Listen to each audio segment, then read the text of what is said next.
Read your plan. Oh.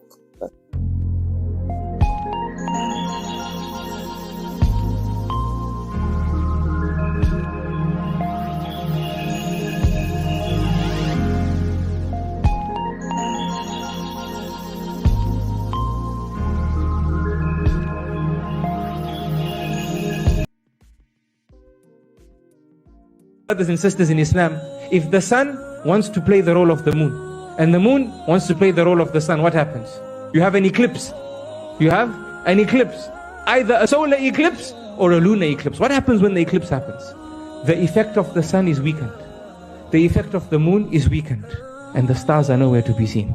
In the home, when the father wants to be the mother and the mother wants to be the father, you know what happens?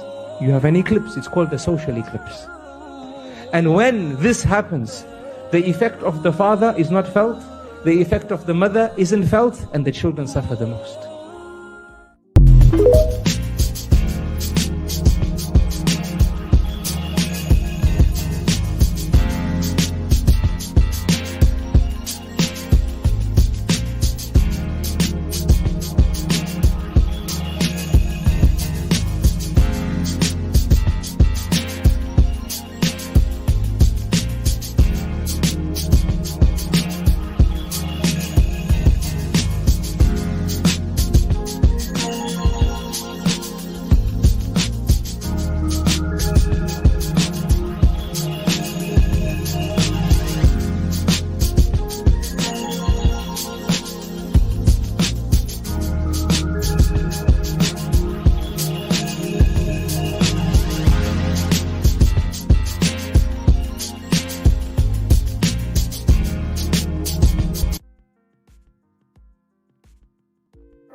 Let's get it.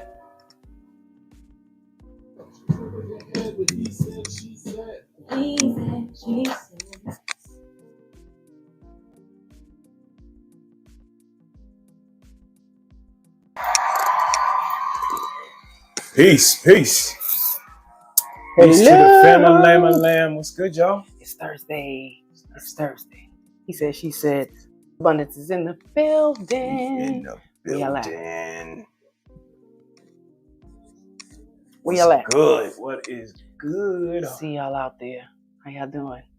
Hope everybody is feeling nice, feeling lovely. Had a great week. Hope y'all can hear us. Put a thumbs up, a 5 in the chat, fire emoji, something to let us know y'all No see need us, to y'all struggle hear us. tonight. Yep, we all good tonight. Cheers. Popped in on StreamYard. We put Evie Mucks on punishment, right? Yeah, they Just was for a little bit. It's no spank. Evie Muck's been acting up, so Yeah. getting a little So we jump over here. quiet time out. See what's good. But hope everybody doing good. I got fire emojis in the chat. I think the sound is beautiful. All right. Y'all ready? That works, man. Ready? Hope y'all doing good. Thursday. Shout out to everybody in the building. Let's go ahead and exchange Get yourself together. these pleasantries. Get ready. Donique is in the building. Peace to my brother. Welcome. AR's in the building. Brother. Sean, the illustrious. How you doing, sir? Hey, buddy. The beautiful Mage is in the building. Hey, Queen. How Hope all are is you? well. The Mrs. She said, her beautiful self is in Peace here. and salute to everybody. Welcoming y'all. Come on in. My sister. How are Take heed you? to the message in the For real. building. Please. It's good. Wang. Yes. Welcome, love. It's Thursday. It is. We here. We ready to chit chat, talk. It's gonna discuss. be fun. It's gonna be fun tonight. I'm gonna put the link in the chat early. That's why we did StreamYard tonight. It's been acting so up. that everyone can have a warm welcome. And come on in. And we're gonna have a fun conversation tonight. Nightbot is in the chat on his job. Yes. Don't forget to put hashtag LIA25 in the chat to promote your channel and big yourself up. You deserve it. You guys put out some amazing content. Go and support. We appreciate y'all. B Nizzle just checked in the building. My Brothers guy. here. Hope all is well. Brother. Yeah. We're going to get to it, man. I hope y'all seen the thumbnail, title card, whatever you want to call it. But it said, leave it home. And it's an interesting, fun conversation we're going to have tonight. Take a sip on that one. Right. They probably didn't look at the picture. Maybe not. Leave it at home. Maybe not, but it was a picture there. It was, did you notice the pictures? Your lovely self, what did you notice? I did. I noticed the eggplant. Ooh, it was an I eggplant. did notice the eggplant. It was. And it was a WAP. You know, that water. That juice. It was up there, and, you know, it just brought up a fun question, you know, thought-provoking question. If, you know, we presented a situation where private parts were detachable. You know what I mean? I don't know if you're using Velcro or how you're doing it, but it's able to come off and go back on. Right, Absolutely. to be safe. There you go. Right. However, you know, yeah, that works too. But, you know, you can take it off and you can put it back on. Mm-hmm. Would you suggest that your significant other, you know, leave that, put that down there? You can go out all you want, but leave the eggplant or the WAP at home, and, you know, go and carry on. No, I mean, maybe early in the relationship, certain destinations, I may have wanted you to leave it home, but others, you know, but now grown and, you know, I'm not. No. I don't think I've ever really been that, leave it alone. Like, I don't trust you. It is what it is. It's your body. I got you. You know, you're going to have to deal with the consequences behind your decisions either way. You do. So, you know, wow. But that's an interesting question. I know a lot of women would want their mate to leave their, you know, genitalia home for safekeeping. Yeah. You know. Just so, you know, nothing goes wrong. Please don't touch it. No mishaps. I mean. No mistakes. Don't damage it, right? Like, right? But no, it's just something to think about. Like I said, we just having fun tonight, you know, and wanted to change up the tempo of the conversation a little bit and just bring a little fun. So I'm thinking of him taking it, right? Him taking it and leaving it somewhere, and he'll come home with it. There you go. That's see that? You left it somewhere else? He is wrong for that, baby. Can't be doing that. But that's what my brother AR said. Shout out to AR. He said, I would probably get caught at work doing all types of inappropriate things to my wife's WAP. That he took with him. Took with him. He didn't want to leave it at home. I'm gonna bring it with me. He went on the other side of the so I can enjoy it, not to keep it safe and keep it away from others. Absolutely. He went on the other side of the spectrum. He said, I'm taking it with me. And I said, oh, Lord. You don't want to misplace that, right? You don't want to lose that. Leave it at work. You know how you leave your phone at work some nights? Ooh, leave the building. Ooh, I left my phone halfway on the road. I left my phone. You can't be leaving that WAP at work because he wants to take it to utilize it at work. Yeah, not to sit it down and put it in the drawer. So he's gonna have WAP in his hand all day in a professional setting. Yeah, I'm through. You can't do that. You know that. Right, but you just alluded to we can't realistically take them off. So wait a minute. He's just going anywhere. Wait a minute. I'm confused. He changed the dynamic. He did change the dynamic. Absolutely. Mm-hmm. And what I'm saying is, what if he leaves it at work? Your rebuttal was he's not leaving it at work because he brung it to work to use it. And I'm saying he's not walking around with it in his hand all day. He's going to sit it down, put it on his desk, put it in his desk. I hope he don't got a WAP just sitting on the desk. Collecting so dust. Again, you know, sometimes we get up, we leave post haste. Yes. So to say that can't happen, I don't know. I've left without my keys, my wallet, very important things that I need. I don't know if I bring your WAP to work, I'm going to always remember to bring it back home. What happens then? How do I explain that to you? Yeah. What reasons do you accept that I left your WAP at work? What reasons does women accept when you're late 20 minutes coming home? So I don't think any reason is going to suffice. So, you know, for that, oh, please. Right. No reason for that. Absolutely. But no, I don't. If you get pushed back on time constraints, then I can imagine, you know, not coming home with property. Lord, I thought y'all was talking about strap-ons at first. Laugh out loud. I'm slow. Well, you know, we might get there. They exist, you know. But, you know, isn't that really kind of personifies what it is? It's to use at your disposal. We all, you know, have at our disposal. Eggplants, WAPs that you can buy from the store, so on and so forth. True, Keep true. it in the corner or something like that. Yeah. Right. So, as far-fetched as it may seem, there's a method to the madness. Y'all stick around. It's going to get fun. So I want you to check out this banner before we do an icebreaker.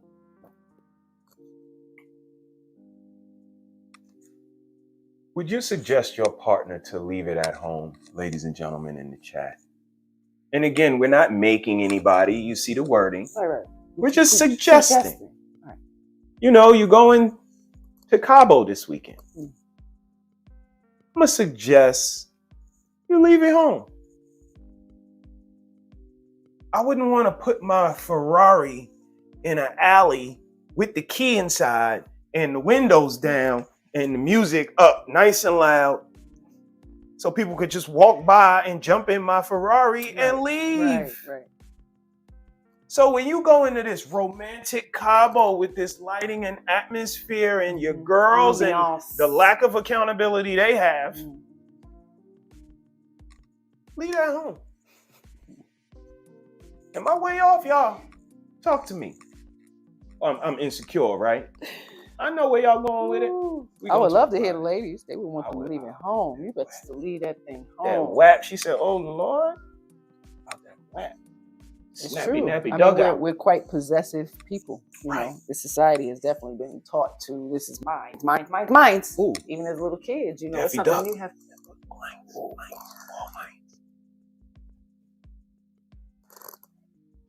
I was like It is a little 6. programmed, right? Yeah.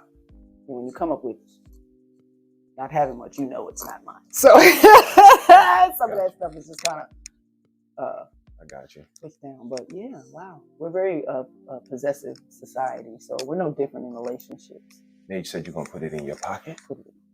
Some men, you'd be yeah, surprised at how some men are gonna carry it. I wouldn't be able to put it in my pocket. Ziploc bag. Right, Some gonna have it in, sandwich Coach bag. purse. You know how it go, Mage. Everybody ain't gonna have a nice pouch. Some men have cigar cases. Some men think a cigar case is a waste of time. He's just profiling. What about those men that just put it under their hat? They'll never know. Just put it up under. They'll never know.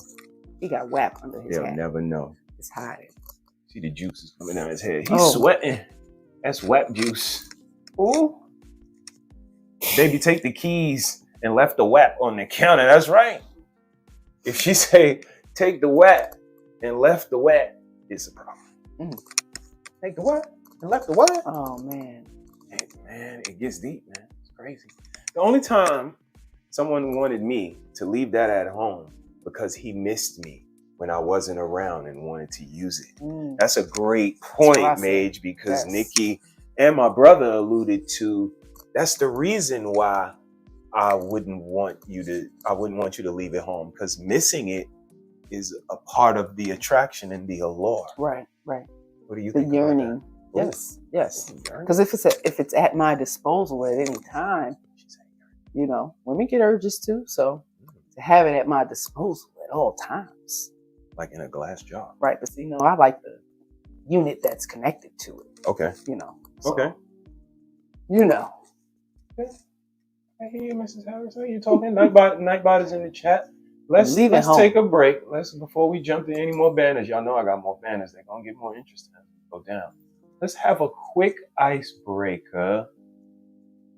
Break ice. Because it's Thursday. Hope everybody is doing good. Don't forget to put hashtag LIA in the chat. And put 25 on the end of that too. Nobody ever says, I hope y'all all doing shitty. No. That's right. Who does don't that? Hope that. All right, y'all. Let's do it. Let's break the ice. It's now expected to reach its debt limit today. Jessica Guay is joining us live. She is monitoring things in Washington at this hour. And Jessica, the last time the country came close to hitting the debt ceiling was back in 2011 under the Obama administration. Yeah, good morning. The U.S. is $31.4 trillion in debt, and it's looking more and more likely our country will hit the debt ceiling today. With the Biden administration and House Republicans refusing to budge, the debt limit established by Congress is the maximum amount that the federal government can borrow to pay its bills. After the U.S. reaches its borrowing gap, the Treasury Department will start enacting extraordinary measures to postpone a default. The Biden administration is calling on lawmakers to come up with a solution, but some Republicans say the White House should reduce its own spending. President Biden has been refusing to make future budget cuts that Republican House Speaker Kevin McCarthy is pushing for. It is essential for Congress to recognize that dealing with the debt ceiling is their constitutional responsibility. This is an easy one. This is something that should be happening without conditions. But if you had a child and you gave them a credit card and they kept raising it and they hit the limit, so you just raised it again, clean increase, and again and again, would you just keep doing that or would you change the behavior? Y'all chime in, let me know. Would you continue to increase the limit or would you encourage a changed behavior? Absolutely change behavior. Absolutely. Oh my goodness. I agree as It's well. amazing. I would love to hear what you guys think in the chat. And before y'all chime in on that, I want y'all to listen to this. Of San Francisco could be paid $5 million each under reparations designed to heal decades of harm. The move has been put forward by the Reparations Committee of the San Francisco Human Rights Commission, and if successful, it's estimated to cost San Francisco around $50 billion. The recommendations include wiping all debt for African American households in San Francisco, providing an annual stipend of $97,000 for the next 250 years, and bestowing a one-off lump sum of $5 million to each eligible individual. In order to be eligible, applicants must be 18 or older and show that they have identified as Black or African American on public documents for at least 10 years.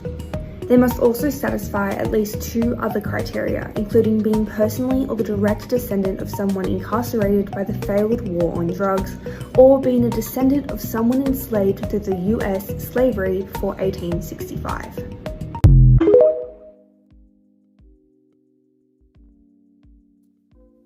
Okay. May said, I'm moving back home. Laugh out loud. I hear you, baby girl. But I don't know if y'all see where I'm going with this, but my question is, Mrs. Harris, is San Francisco in America? Yes. That's Right. what I'm teaching our third grader right now. All right. I thought it was. It's a city in the state of And the California, reason I played right? the 2 of those is because they just said America just reached this debt ceiling. But yet San Francisco, which is in America, got millions and billions of dollars to give Back. people $5 million. And another Peace. continuous amount of money on top of that. So it's just, I know every state runs it the way it runs. And, my simple mind really can't really comprehend the complexity. But it just sounds Who are we disproportionate to me. Absolutely. In debt to who? Okay. To whom? Look, We've been what Donnie- emancipated, right? what Donnie said. Yeah, So I right. want to know who we are in debt to. Why not just say we owe HTMG 31 milli versus we are in debt? I wish they did owe us 31 milli. China, we owe a lot of money. I mean, And the national debt, they, each of us take on a portion of I that. think it's up to $82,000 A family. per person. Oh, in the per family. person in the family. Per person, even the babies. Damn. We the children are the future. Shout out to Wally on the So check-in. sad. Hope all is well, sir. Hope you're having a great week. Welcome, welcome, welcome. He said, yo, salute to the tribe, Mr. and the Missus. Nobody knows what the government really has. They don't tell everything. They're always giving money to other countries with no hesitation. It's just paper. They work for us. They should be able to divulge. They should be obligated to divulge that information to us, tax-paying. And our treasury has not been audited in years. They will years keep and printing years. money. Beef gonna be $50 a pound. Eggs being sold as a Lucy's for $2. Loosey goosey, 3 baby. for $5. 3 for $5. On the eggs, baby. It's better. You might as well find you a chicken. Probably illegally in It's state. time to cultivate Check some out the land laws in your and state. eat Yep. right. You have to depend on these manufactured, items. When I was in the Navy, we didn't even know it. Oh, I can imagine. I mean, yeah, it's their job I to. can imagine. Yes, not That's that military on a intelligence. need-to-know basis. There you go. There you go. But yeah, we Everything's talking on a about need-to-know basis. those need-to-know private areas. And will you ask your mate to leave it home when they are stepping outside? For real. Without your what's the watch. vibe? Inya, what's the vibe, Inya? Would you Mhm. suggest that your partner leave their private area home when Let they me hold step that. outside, or vice versa? Would do you that allow right them here. to suggest to you? Let's dive Ooh, down. that's deep. I want to dive down. Come on. You suggesting it to me like, you going where with who? You might want to leave that. So then that goes back.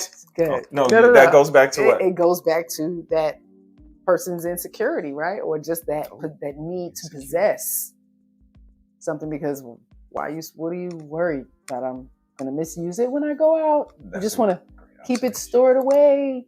You want to use it while I'm gone, possibly. I mean, that's what I would think that you want to use. Yeah, that part, yes. That part, yes. Why not? It's not connected to me. Hey, have fun. True indeed. So for you, we know it's a no, right? Emphatically.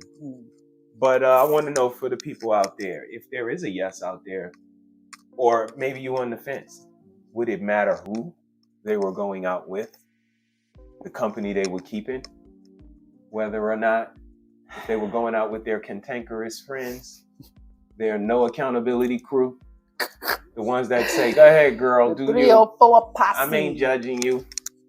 You do you.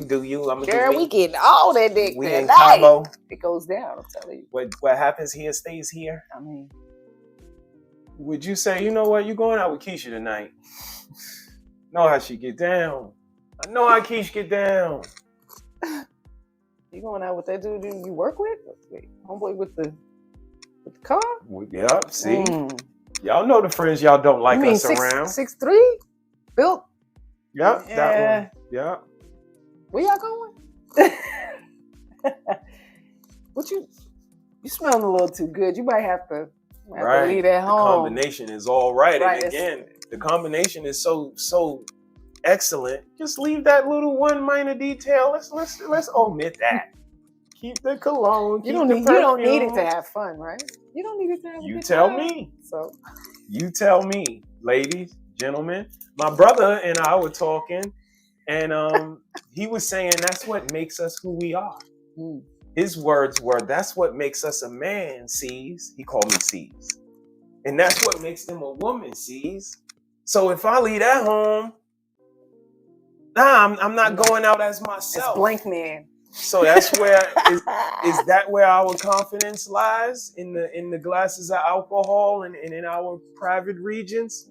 And that's why we come off with such attitude, such bravado. Is this contributing to our attitudes? If that's the case, now I'm definitely on the side of leave that shit home. Because you see, it's like a hijab. When you go out without it, you get a whole different energy. That's true. You act a whole different way when you go out. You so pleasant. You get a different energy. You so agreeable. You just tranquil. You really don't need to do much. But when you got that WAP on you, you just feel it a little. It hit different, like the kids say. What you think about that, Mrs. I mean, it's unique. It's unique. I mean, it's so much glamorizing of it.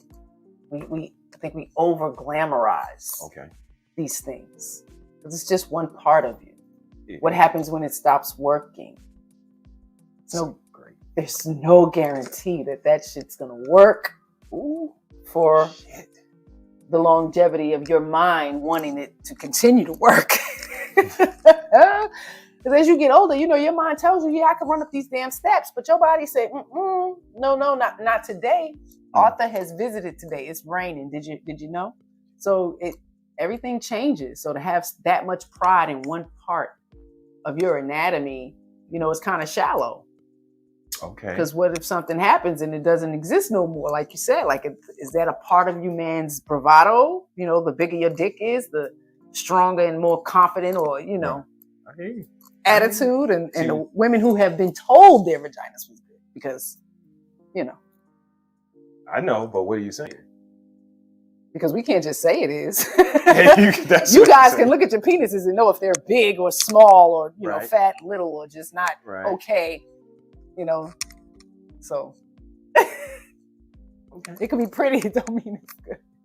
And it could be big, and you don't know mean what it's to good. do with it. Absolutely. So it's just a So maybe that attributes to the leave it at home. If it ain't worth nothing. Again, our valuables, You we can lock take that in with safe, you. right? Oh, you did. I'm gonna get to the check-ins. I might join Russia to fight against America. Okay. Salute to be Nizzle. Absolutely, always salute to be Nizzle. Anybody want to come up and join this discussion? It's gonna be fun. Put your headphones in.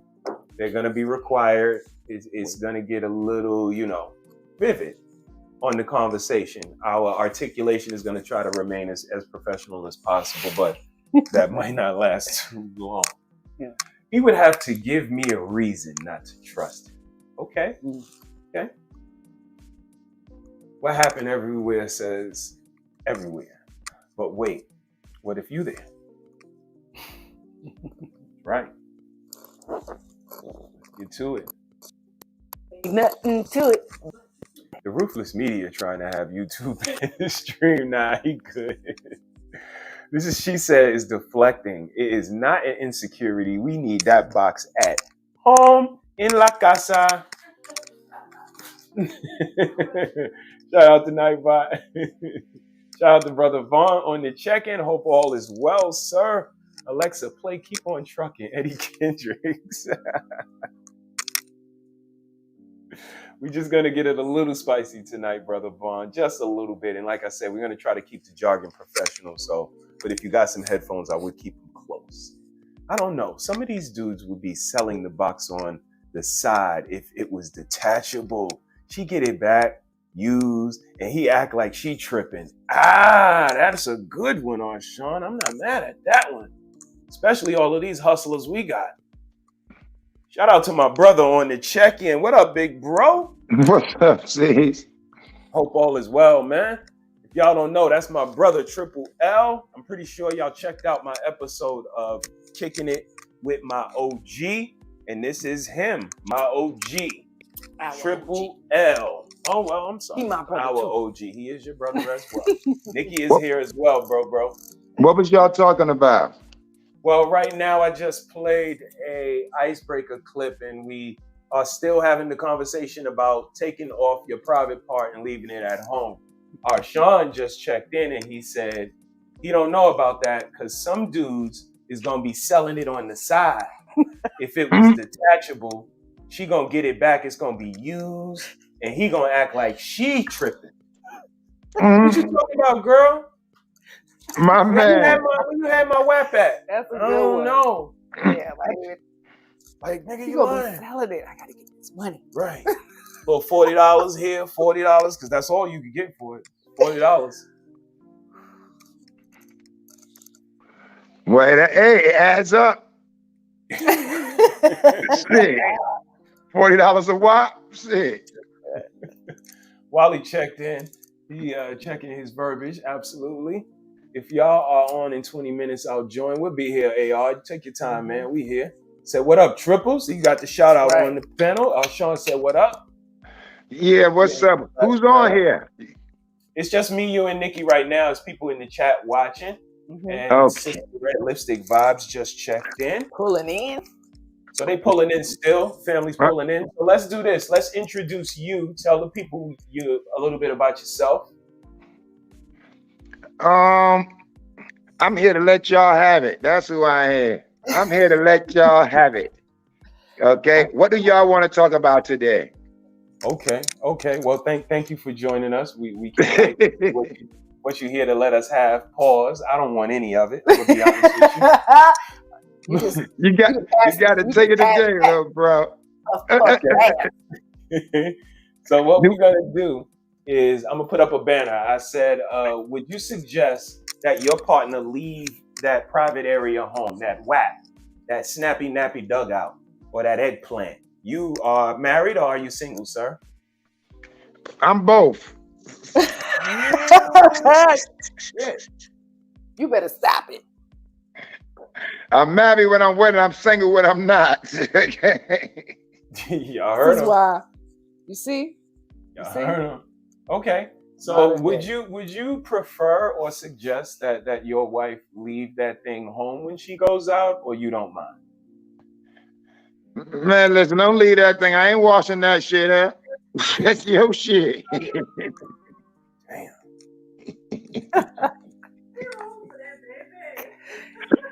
I ain't keeping that shit clean for you. That's your shit, nigga. Fuck that shit. God, man, that shit gonna be dirty. Gonna be on the floor and shit. Oh my. Okay. I ain't keeping no eye on your pussy. I ain't keeping an eye on your stuff. That's your stuff. God gave that to you. And do something around the house. So if she gave it away while she was out, you wouldn't mind. Then that ain't my woman. If she give it away, it ain't mine. Okay. Understandable. She know that. No, I don't know anything. She know that. Okay. I want you to I take a ain't look say at you, this nigga. video. I said she. Okay. I want you to take a look at this video and let me know what you think.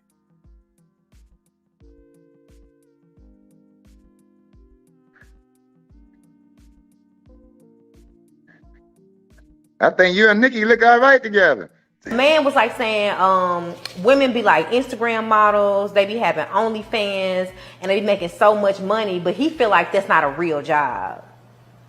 So how y'all feel about that? Do y'all feel like some men are jealous of women who can profit from being beautiful, or do you think they should go get a real job? That ain't no real job. Go to school, go get a trade or something. What you think? I think some men are jealous of women anyway. Because I guess women have the benefits, you know? We get all the stuff. And so I think some men are like, oh, well, why do women have to do this and they don't do nothing? You know, what are y'all kind of bringing to the table? All y'all use y'all body. But that's what y'all like at the same time. That's what y'all gonna pay for it, you know? Yeah, because men are sexual beings. They're going to pay for whatever they want to see. That's what they go off of. So the beautifulness of a woman, you have to wake up. You're gonna pay for it. Just like if I can get paid off of, you know, my fingers or something, you don't think I ain't gonna get on my phone and post my fingers 24/7? Right. Because that's what y'all want to see. That's what I'm getting paid for it. So that's what she was saying too. She was saying like, be mad at the consumer. Don't be mad at the women. Be mad at y'all yourself Yeah. because of how y'all minds think. they definitely be Y'all jealous like sexual creatures. because they can't do it. They can and they haven't. Okay. What you think about what the lady said? That's deep. Okay, it's real deep. But what I'm saying by that is, they saying they want all this, all that. Yeah, I tell you, I got that, you stupid motherfucker. As soon as I get the drawers, I'm gone. That's why they don't have nobody. Cause yeah, if that's what you want to hear, then you're gonna hear it. Oh yeah, I got this, I got that. But I ain't gonna give it to you till I get them drawers. And when you get the drawers, I'm gone. So you play it again. You're gonna be left your whole life with nobody. GTD got the draws. Yeah. Because you ain't nothing but a hit and miss. Okay. So the mentality lends to the way that they get treated based on them having that mentality is the reason. I'm gonna settle down with you. I'm just going to get some pleasure and keep it moving. So that's my intentions too. Everybody got intentions. That's your intentions, but you ain't question yourself. What is his intentions? Okay, I understand. That's your intention. Hey, baby, go ahead, do what you want. But now, what is my intentions? Okay. We got a couple of people laughing in the chat. We got Brother Vaughn say he sounds like Lee Do Wrong instead of Lee Do Right. I hear him. That cause how old is he? He's in a new world. Nah, he's probably our age. Yeah, he's probably in our neck of the woods, man. Okay, y'all babies, tell him to wipe that milk from around his mouth. Okay. But, just one man's. I think that we have to have integrity as well. You know, I do understand that, you know, they thinking a little one-sided when they thinking about how sexual men are. But, you know, I think if they were to give it a little more thought, they would understand that, you know, women do and are able to make money off of just their physicalities, just the way they look, especially if they're more attractive. But and not so much, the principle is these. That I'm saying, everybody forget the principle. Everybody got their own morals. Is that what they want? What do the man want? That's what I'm trying to say. Okay, they say what they want, but we don't say what we want, but we sit back there scheming. That's a man's mentality. But I think everybody knows what we scheming on and what our aspirations are. Okay, so now how dumb you is to get it. If you want a trick, and you a trick, but you ain't tricking if you got it. If you don't get it, you spend your money, then you in trouble. But if you don't got it, you can't trick, right? You can only trick if you got it. Nah, people spend their last for a piece of ass. Absolutely. So they had it. They ain't had it. They can end up homeless. See, tricking is this. If you go out and spend your money and come back home and don't got no money, that's tricking. If you got to worry about how to pay your bills in the month, that's tricking. You got to worry about how to get some groceries, that's tricking. You got to wonder how you're going to pay your child support or take care of your kids' school play or something. That's tricking. If all your bills in order and you got extra money, you go out there and do what you want to do. That's enjoying your life. You alive. You still trick it. You just it ain't tricking. Able to afford it. Now it might not hurt you. It ain't tricking. You gotta enjoy your life. What you doing? I mean, we can agree to disagree on that. I just think again, what you're saying is if you go to the amusement park and you riding on the roller coaster, you just having fun. But if I go to the amusement park and I'm riding on the roller coaster and I ain't got no money in my pocket, I'm just struggling and barely making it. But nobody can see what we have. They just see us on the roller coaster. Amusement park and stuff ain't nothing. I said after you take care of your priorities. Right, but again, the girl don't know what my priorities is, dude. We meet up at a restaurant. I sit across from But it ain't her problem to know what your priority is. It's your problem to know what your priority is. It ain't her problem to know what your and that's priority why I'm is. sitting at the table because you just Let me say something. That's why it's called your priorities, because it's yours. It ain't nobody else's but yours. Women know how to utilize their body to get what they want. This is no, but not rocket science. So they're Nikki, but it's your priorities. The first word means a lot. Yours. It don't mean his. It don't mean hers. It don't mean nobody else. It's yours. You take care of your priorities first. See, here's the thing. Why I'm with you then? Why I'm with you? Yeah, that's what the girl is gonna say. Hey, you sound very hands off. You know what I mean? Like, I don't care what you do. You could go where you want. You could do what you want. I really don't care, because if you do anything out of line, you really wasn't mine in the beginning. So I'm just sitting in the back waiting for whatever to happen, and then I react accordingly. That don't sound like people growing together, being together, trying to help each other, being on a roller coaster, up, down. Things ain't always gonna be good. You ain't always gonna be able to sit home and wait for something to happen. I might need you with me at the grocery store, at the laundry, or so on and so forth. But if you're just sitting back saying, go ahead, go, take the WAP with you, go wherever you're going, do whatever you're doing, just leave me alone. What kind of a mate is that? Remember that song Babyface made? Soon as I get home from work, right? Play it for me. I'll pay your rent. Soon as I get home from work. Babyface was so if you want to go shopping, wait till I get home. Wait till I get home from work. I'm still records is the truth. The ones we made when we was growing up. Records is real, man. That's why we be late. Yeah, but Babyface was a simp though. Doing all of that shit for a woman, that's not the smartest thing to do. You do that for your woman today. Why that ain't the smartest thing to do? She reciprocates and deserves everything. Okay then. So the woman you with is gonna be that woman. That's why you with her. So everybody's me? That we would be robots, sir. There are some men that are sitting with women that don't do a thing with them or for them. They don't curate their home. They don't make sure a meal is prepared. They don't talk to them nice. And women are with men that don't do anything except pay for stuff.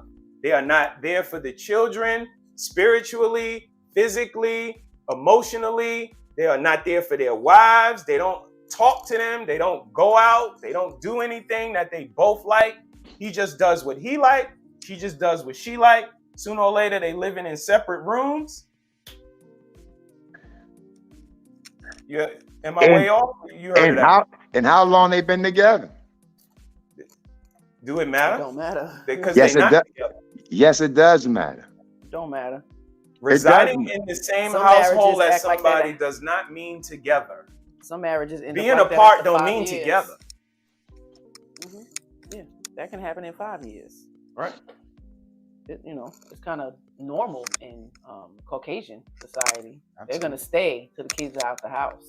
So after 6, 7, 10 years, they got separate rooms. You know what I mean? Gotta understand one thing. Some people stay because of the kids. Some stay because of the mortgage. You know, it's a whole bunch of stuff. You know what I mean? It's and really. Again, this brings me back to my original question. Why not try to make it fun? Let's try to make it pleasurable for these 50 years we got to be together. So here's what we're going to do. We're going to talk. We're going to have fun. We're going to go out. We're going to do things. We're going to build as a family. But when you need to leave that W.A.P home, you're going to leave it home. My man, it's cheaper to keep her. It's cheaper to keep her. Remember that, dude. I know that. Yes. Okay. Even though what you're going through at home, you got to figure out what your next problem going to be with the next one. Always going to be a problem. You got to weigh your problems off, man. Okay. Is it cheaper to keep her? You got to weigh your problems off. Believe me, you get somebody today, they're going to be problems. Okay. Believe me. So now, is it a bigger problem? Is it a small problem? We don't know what the problem's going to be. But the problem is every relationship.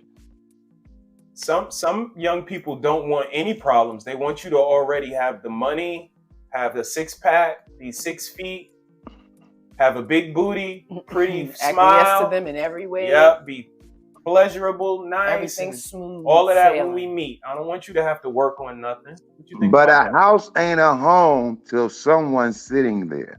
This nigga is a lyricist. To turn the key, nigga. Okay, first, I'm gonna get off the lyrics, but listen to this, man. Nah, keep going. They love it. They love it. Keep going. But you gotta understand one thing, see. All that is good, but eventually you're gonna get old. And you want somebody gonna have your back, gonna be by your side. When somebody by your side, when you at the age you at now, or younger, you know they're gonna be there when you're older. We know we adjust to each other. You got to understand that. Do you think you're gonna find a good relationship when you 60, 70 years old? I'm ready to settle down. I done lost my 6-pack. I'm ready to settle down. Whoa. It's probably not gonna be a good probability on that. I mean, it's always possible. Anything's possible, right? That's what they say. Oh, anything possible. Anything possible, but the odds. I don't know if it's really gonna happen. You're absolutely right. The odds definitely make a difference. So let's play another video. And what I want to know is, I put up a banner that said, "Who?" Would it matter who your significant other went out with, who they were traveling with, who they were going to visit? Would that determine if they needed to leave at home or not? What if your husband or wife had a friend like this? Okay, now let me set this up for y'all. If your significant other had a friend like that, and you let them take it outside, go ahead, I don't care what you do, take it with you. And they got a friend like her, if she wants to do something, I don't think he's gonna be able to say no. She seems very forceful. She told his wife, "I'm gonna do what I want to do. I was here before you." And when a man get married, he cling to his wife, even over his mother. And his friend is saying, I'm gonna be here regardless. I'm doing what I want. I don't give a damn who you are. And you letting him take his thing out to chill with her? To sign on to the relationship from the beginning, in my opinion. Well, first of all, he had his friend. I'm not falling in love with this type of frequency that they have. You know what I mean? I don't even want to be a part of that. I don't care how good I think you are. I'm gonna have to pass. And this is well, first of all, she ain't a friend. She's a friend. Whatever it is, she ain't going nowhere. She's okay. A vagina in a glass case. No. First of all, no. That ain't right. Okay.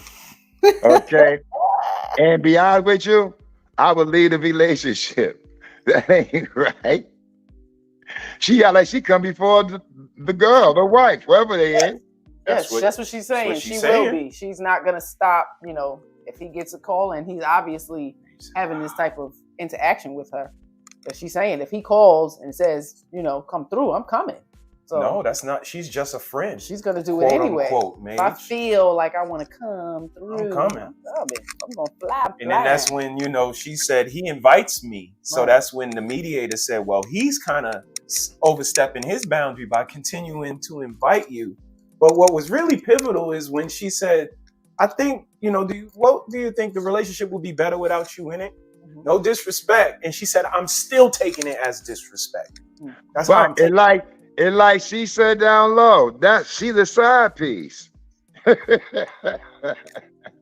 what it seemed like to me when you just don't want to let a person go. Right.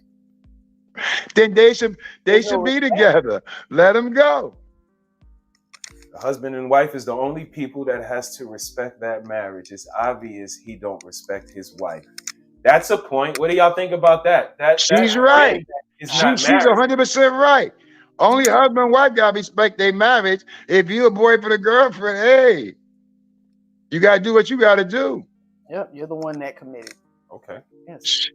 He didn't make no commitment to you, and she ain't made no commitment. He has to judge her decision off of his character. So his character. Your husband has a friend like her.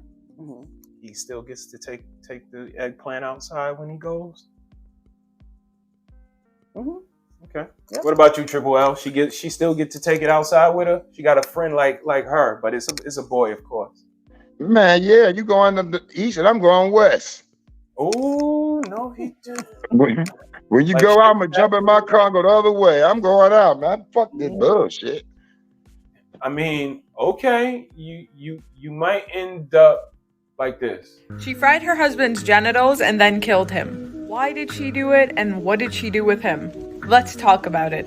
Diane Cristina Rodriguez, 33, was arrested in a Brazilian city on June 7th, following the discovery of her partner, Andre. Cops were called to the couple's house in the neighborhood of Santa Catarina, and that is where they found the victim's lifeless, naked, and mutilated body. His wife had cut off his penis and cooked it in soybean oil in a frying pan. According to reports, the couple went out to a snack bar on the night of the crime and got into an argument.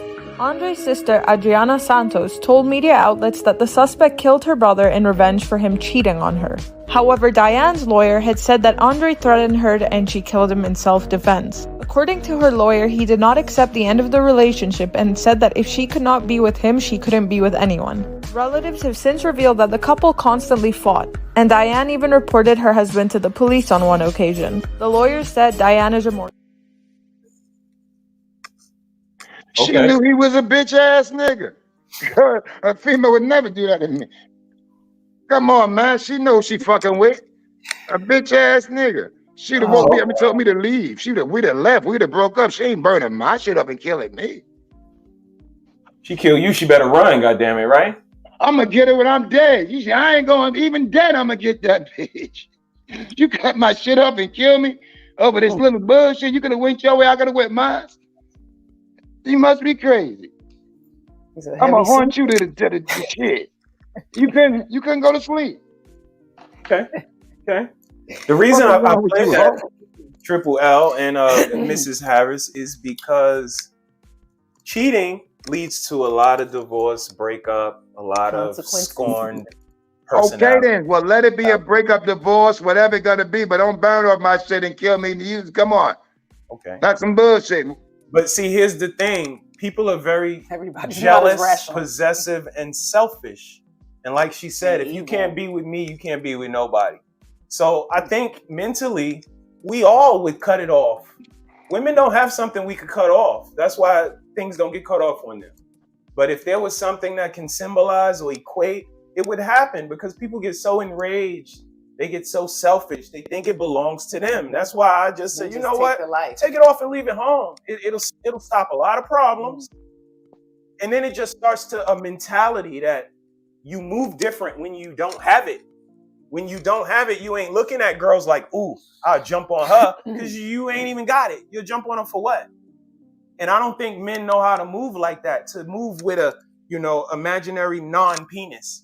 That the women that they see are not prey. They're not the next victim. They're not the next body count, so on and so forth. And you could say that ain't you. I wouldn't do that. But I could have pulled 1,000 of girls that cut off private members. Yeah, they don't show it as much. But let me tell you something. Men delete them. You know what I mean? Because they have nothing to cut off. 90% of the people that I grew up with, plus me, when we grew up, said that if our dick wasn't working no more, ain't no sense of living. I spoke of that before you came on, brother. Okay. What the fuck I'm living for if I don't have no dick? I hear. And I don't think y'all, tell the young men to consider the abuse that they do to their penises and their testicles. Okay, let me ask you something. Do you think, Nikki? Nikki, this question is to you. Do you think a man can survive in this world without a penis? They do. Well, I mean, besides going gay. Okay. Even a gay man can't live without a penis. I'm sure it's a very tiny percentage, but there's some botched circumcisions that leave, young babies without portions, Indeed. So, not every penis is perfect. So some men are not proud of their penis. So it's just like not having a proud penis. You know what Let's I mean? have a lot of money and they going, let's have a lot of money. They go so King Kong dick on me. If they be playing me with King Kong dick, I'm like, okay, I'm straight. All right, but let's lean in. Let's lean in. In 1993, Lorena Bobbitt cut off her husband's lower member after he forced himself on her. In 1988, 19-year-old Lorena came to America from Venezuela on a student visa, where she soon met 21-year-old John Bobbitt, who was in the Marines. The two got married after 9 months of dating, and John started to become abusive, drank heavily, and forced himself on her. John often threatened Lorena that if she would leave him or report the abuse, he would deport her back to Venezuela. On June 23rd, John came home intoxicated and forced himself on Lorena. When it was done, she went to the kitchen, grabbed a knife, and cut off his lower member. She left the house and disposed of it in a field 15 minutes away from her home. She ended up calling 911 explaining the situation, and officers were able to find the severed member and reattached it in a 10-hour surgery. Lorena was arrested, and during trial, John was acquitted of the SA allegations, and Lorena was found not guilty by reason of insanity and sentenced to 45 days in a psychiatric hospital. John became an adult actor for a short time and attempted to form a band called the Severed Members. Years later, John was arrested several times and served jail time for battery, theft, and violence against 2 different women. Lorena has since become an advocate for abuse and formed a foundation that helps victims of domestic violence.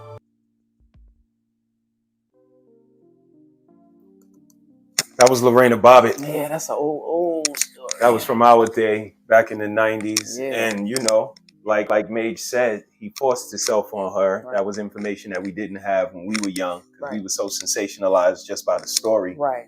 But says a lot in that story. Like Army vet said, if a Marine can get it, goodness. Shout out to Army vet on the check-in. Thank you for your service. Shout out to Triple L. Thank you for your service, sir. We love our veterans. Okay. Now, all that stuff, I can't even get on that topic because I never even, that's a whole nother society. But what I want to know about is all this snitching going on and all this. Do you ever set the rules down of what is snitching and what ain't snitching to the people in the street or the people on your network? They usually know what I mean? What's going on today, right now, because that stuff is behind the scenes. Well, I can give you an honest answer. Our caliber of conversation really doesn't get in the realm of snitching particularly, but we, as you know, a community of intelligent people, we consider snitching to be something that street people may do on another street person, which is not, smiled upon. That's not a good look. But a civilian, can do all the snitching he wants because he's a civilian. He's not a part of the underworld, the criminal underworld. So you let us know, are we way off or? No, you're 100% right. If you ain't from the streets, it ain't called snitching. You ain't a snitch. That ain't a word. But if you live your life and you out there in the street doing the dirt and living that life, that's snitching. And all I mean by that is, what do these kids that they think jail is supposed to be? A resort? I'm not sure if they even think about jail. That's not our conversation. We really don't. But we can talk about it though. What do you think the kids think jail is? They think it's a wonderland. I don't know what they think, but they don't think jail is jail. Okay, so let's talk about it. You the one that want to talk about it. Let's talk about it. If you go somewhere where you can just join a gang and become a blood in the jail, or a crip in the jail, or link up with the people from your neighborhood in the jail, you tell me, what are they supposed to think it is? First of all, jail is supposed to be a gladiator camp. Okay? That's supposed to be the best of the best now. All the cameras. Hold on. Let's stop you there. No, because we have an audience watching. When you say jail is the best of the best, what do you mean by that? The best criminals, all the murders, the rapists, it's supposed to be the best. If they were the best criminals, they wouldn't have got caught and went Hear me out. Just hear me out. Okay. It's a gladiator camp. It's supposed to be the best. You ain't no bitching up now. Whoever you was, that's who you is. Ain't no changing up. Let's let him. You go in, you who you is. No cameras, no nothing. That's why when you go in jail, all that shit goes on. Cause I was in the street robbing because nobody was giving me nothing. So you think somebody give me something in here? I gotta take mine. I gotta get mine. That's part of jail. Duke, I'm doing what I did in the street. Ain't nothing gonna stop. I was making it in the street. I'm gonna make it here. That's tell you if you can handle the gladiator camp. If not, 90% of them go home and they change their life around. That's why when I was growing up, everybody wasn't in the streets. Not everybody think they gangster. Everybody ain't think they was gangster. Everybody know the repercussions you're gonna deal with when you went to jail. Now jail protecting all these pussy motherfuckers. These guys and stuff. That's what I'm saying. That's what I mean by gladiator camp. You can curse as much as you want, sir. Okay. It would let the people in jail know I would never do this again. God, if you get me out of here, please, God. I would never do nothing again. That's how it's supposed to be. You ain't supposed to walk out there. They protecting you. I'm sorry. Let me jump in real quick. What up, Tommy? Shout out to Tommy B on the check-in.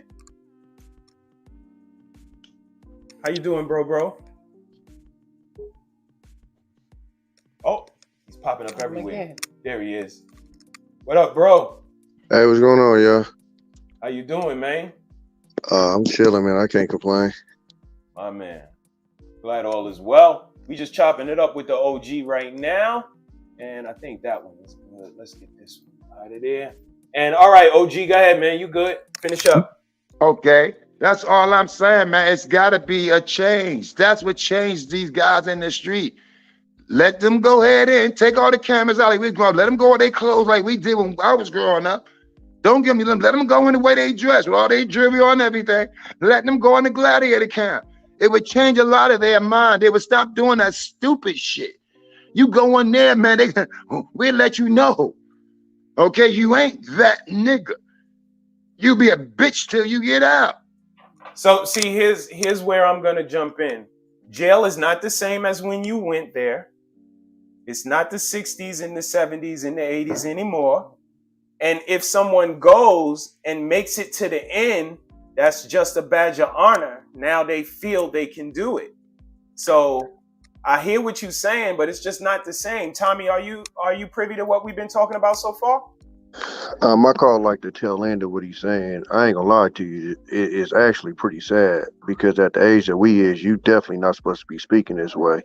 I'm gonna be 100 with you. I don't know, where he from. I'm from Cali. They still get down in the jails out here. Even in the county, they still get down. So that hasn't changed. But to say that that's the best of the best, I'm gonna tell you from my experience, it's actually the dumb of the dumb. It's actually the most emotional of the most emotional. Most of them niggas in there is in there because they made emotional decisions. It's because somebody called them a name, somebody stepped on the shoe, and they made an emotional decision in 2 seconds, and they in there. And that's facts. It ain't this movie shit where they set up some heist and got caught. Most of them is in there on some flat out stupid shit. Oh, you said something about my mama, I swung on you. That ain't the best of the best. It's the dumbest of the dumbest. Okay, so how do you stop that, my man?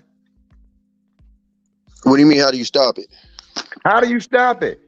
Let me tell you something. I'm gonna tell you. So one of the biggest things for me was my pops. You feel me? I ran with cats. You feel me? I have no criminal record. I didn't move emotionally. You know what I'm saying? And I don't speak on that as like a badge of honor. It just is what it is. But the biggest difference between me and my partners that was in and out is they was emotional. If a motherfucker stepped on their shoe, they felt like they had to do something. I had to fire on them. This is my this is my this. But one thing that I had was my pops telling me, you need to move strategic. You don't move emotional. You don't move off of emotions. You don't. And the cats that I ran with, they were all emotional. They ran off emotion. Most of my cats that ended up going down over shit, like I said, most of the major shit we did, you don't get caught. Most of the time you get caught, it be goofy shit. It be you outside some chick out because she done pissed you off and you trying to break in there and she done called the police on you. It's somebody stepped on your shoe at a club and you fired on them or you sprayed the party up or like it's goofy shit. And so, like I've told a lot of people, they need to, at a certain age, and I would say maybe, 8, 9, give these kids to their pops. And I say that because even like the cats in the streets, they don't want their kids to repeat that. So even the cats in the streets will try to keep their boys away from the streets. Now, kids will find out what you're doing and they might still follow you. But for the most part, they don't try to. On the other hand, you have the moms who their kids will be knee deep in the streets and they'll try to be blind to and act like they didn't know it. That's why you see these news conferences where some boy done got sprayed up or he done sprayed some shit up and they go, oh, he didn't do anything. He was an angel. And you literally can go to his IG and he throwing up every gang sign known with a 30-round clip in his hand. But moms is on TV talking about, oh, he was such a good boy. I don't understand what went wrong. That's the difference. Is when the father sees that shit, he gonna try to straighten that shit up. When the mother sees it, because she knows she might be judged for that outcome, she'll try to turn a blind eye to it. I'll give you a perfect example. On the documentary of BMF, they talked to Big Meech's mom. Big Meech's mom literally sat there and said, well, I didn't know what they were doing. Your sons were driving Mercedes-Benz at 17. What the fuck do you think they were doing? For real. Like, let's be real. And even Big Meech and them friends was like, she knew it was up. She just turned a blind eye to it. Now, what a lot of people don't know if you watch the documentary is that shit didn't start until the pops left the home, until she divorced the pops. When the pops was there, they had to be more covert and under. But what happened was when the pops had to leave the home, moms were struggling. And what happens? As the boy in the house, oh, I got to help moms out, and you end up in the streets. So I think what a lot of times what we need to do is, if the father wants them, give these boys to their fathers 8, 9 years old, because that's who's going to teach them to be a man. That's who's going to teach them, right from wrong and this and that. And okay, but 90% of them don't have fathers. No, that's not true. That's a misnomer. Yeah, that's true. Or the father in their life. 60s, The women would say 70s. that. My man, but that's my point, OG. Why my aren't man, the let me ask fathers you a in there? question. But Let me ask you two hold on. questions. Now, Let two me respond to questions. that. Let me respond to that right quick. You Yeah. said the fathers aren't in their life. A lot of these situations, they aren't in their life because there's a barrier being put up for them not to be in their life. And I'm not saying that there aren't dudes that just bounce out, because of course there is. But a lot of these instances, there are situations where there's a mom that's salty, pissed off, this, that, and the other, and she'll try to make him go through hell and high water just to see his kids. I see this shit every day on my timeline with my homies from the hood. Niggas just literally begging to see their kids, and she mad because he done moved on to another chick, yada, yada, yada. And now he got to do backflips, cartwheels, and this, that, and the other just to see his kid. Now, when she talked to that kid, you know what she gonna tell that kid? Oh, your pops just bounced. Okay, let me make a question. Yep. Is you a 80s baby, a 70s baby? What baby is you? I'm an 80s baby. I was crack era and all that shit. Okay, so you're an 80s baby. I'm a 60s baby. All right. And the difference is, when I was growing up, everybody didn't want to be gangster. Everybody didn't try to be that guy in the streets. Everybody played their part. Why? Because, like I said, it's this internet. You could be whoever you want to be today. You could be you make up your own nickname today. Everybody don't get a nickname. Right. You see, it's that. Everything going on. When you go to jail, they protect you. I know when you was young, they came home, man, you don't want to go to jail. It's crazy there. Now they praise you. Oh man, jail ain't nothing. That's what I'm talking about. Because they come home to new apartments. When they come home, oh man, I did it. Like you said, when they come home, it's like a badge. But when I was growing up, when they came home, it was like, nah, nigga, you don't want to go in there. You see what I mean? You hear to say that nigga was a Maytag. Nothing but washing drawers. And your best friend would tell you, nah, man, you don't want to go in there, man. I was fucked up. Again, but what you missing is the methodology of how we got here. And again, it's not the same as when you came up. And but the world revolves. I kind of call cap. Hold on, I'm gonna be real quick. Yeah. I kind of call cap because the neighborhood we come from, I don't care if it was the 60s, 70s, or yesterday. When you come home from jail, you getting praised. You getting a party. Niggas is taking you shopping. People who are doing things for you and just even recognizing, yo, you know, so-and-so just came home. So-and-so been home just about a week or so. Right. So, you know, it ain't the same energy around college. So I'm not sure if I can fall in line with that. But here's the thing. Let me tell you how we got here. The goal is to put all of us in jail. The soft ones, the hard ones, the gladiators, the weak ones, all of them. So when that's the goal and they start to accomplish the goal, locking you up for driving, locking you up for child support. You know how many punk motherfuckers was locked up for child support? That's not a criminal act, but jail is jail. They group you all in there. They don't say this is the child support jail. You go into the murderer jail and you go into the rapist jail. No, everybody just goes to jail. So when you get all of these watered down dudes between, you know, the traffic tickets and the warrants and the domestic violence and the child support, you got all these dudes in there with the gladiators. So, you know, jail just starts to get populated and diluted. And all of you gladiator guys started getting diluted by some just regular. But I kind of disagree with that too. And this goes into the whole, you know, older generation romanticizing their time and trying to water down the new ones. That remember they what was the boy in New York that they put in there for stealing the backpack? That boy got put he got put through the ringer. So you can't sit here and tell me that jail is just like it is. Again, jail is jail. I don't care. And when he made it out, his friends see how he was, how he killed us. They like, man, I ain't going to jail. No, I get you. But what I'm trying to say? But my point is that still exists. See, when you was talking, you was acting like that don't exist anymore. It does still exist. I think even back in the day, I think it's more the people that's active is gonna be active. The people that ain't. If you go in there, you mind your business, for the most part, you might be cool. Now, of course, you might have, you know, some dude that just whatever want to pick on you. But for the most part, if you go in there and mind your business, most of the time they ain't gonna mess with you. Now, if you in and you trying to stick your chest out and trying to make a name for yourself, then absolutely what you're saying is absolutely right. If you come out here, we got called YA, California Youth Authority. That's basically kiddie prison. It's still gladiator school out here. Don't get it twisted. They still in there twisting shit up. If you, like I said, if you go to LA County Jail, up here up north, we got Santa Rita Jail. It's still gladiator school. They still in there banging.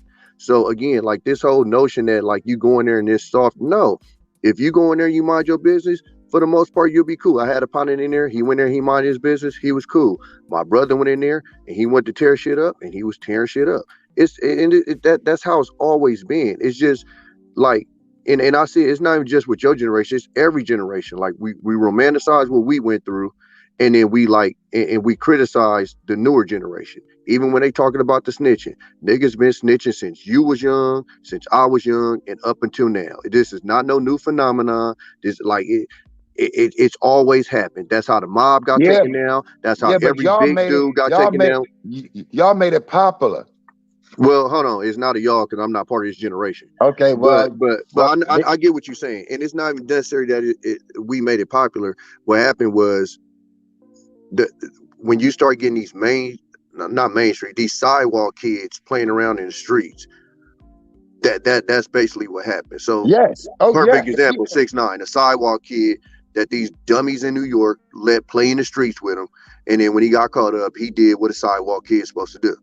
You know, and I tell you, I had it in my neighborhood. This nigga in my neighborhood. And when I grew up with this nigga, man, nobody would have. Man, listen, I wouldn't have stolen a piece of candy with this nigga. Not because he was a bad dude, because I knew how he was built.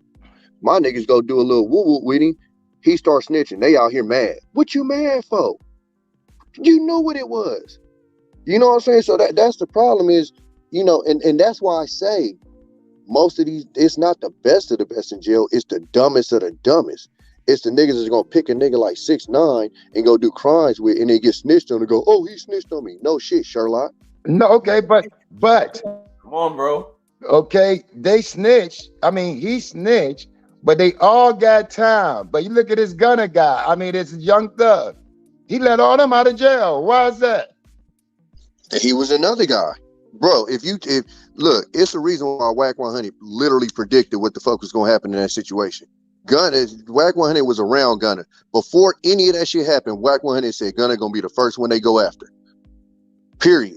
And what happened? He was the first one they went after. So if WAC 100, who only been around this dude like once, was able to predict that, why the fuck Young Thug, who's been around him a whole bunch of times, can't predict? That's what I'm saying.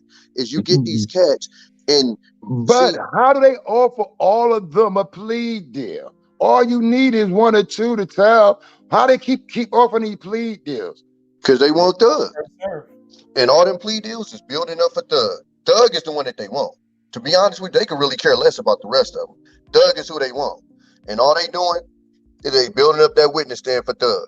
Thug is who they want, because Thug is gonna be the one that gets smacked. So their strategy is get as many of these dudes to flip, because if you notice in their plea deal, they have to come to the stand if they're called. That's in every last one of their plea deals. So when they bring Thug up there, he gonna be watching his partners up there put that right hand up.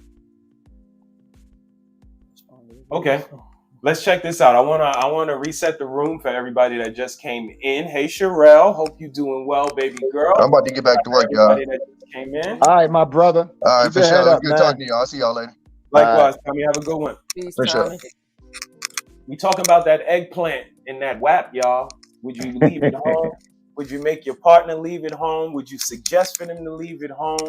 It's a conversation. My brother and Tommy B just got into a jail conversation. So what I want to do is I want to take a little bit of a sidebar. We're going to watch a video. Check this out, man. Speaking of jail.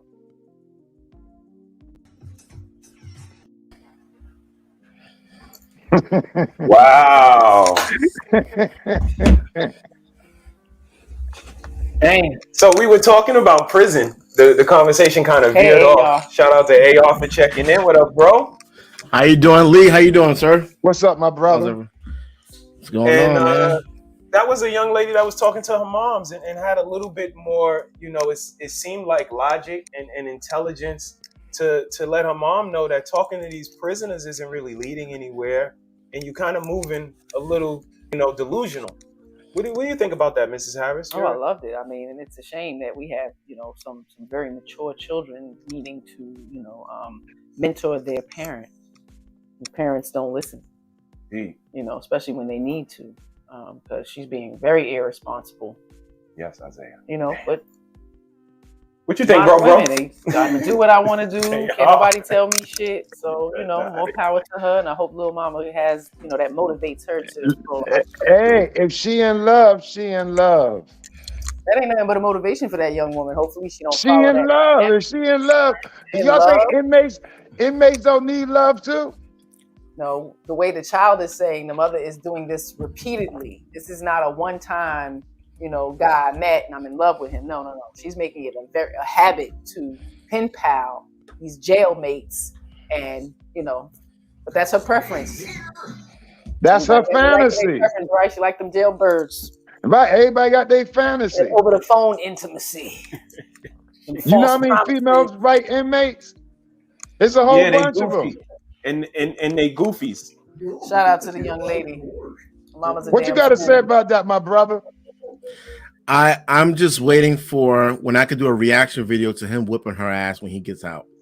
I love it. Whenever I see a woman getting her ass beat, and there was multiple warnings beforehand, and now you want to call your big brother, you want to call your uncle, you want to call the men that this guy is close to 7 feet, 300 pounds.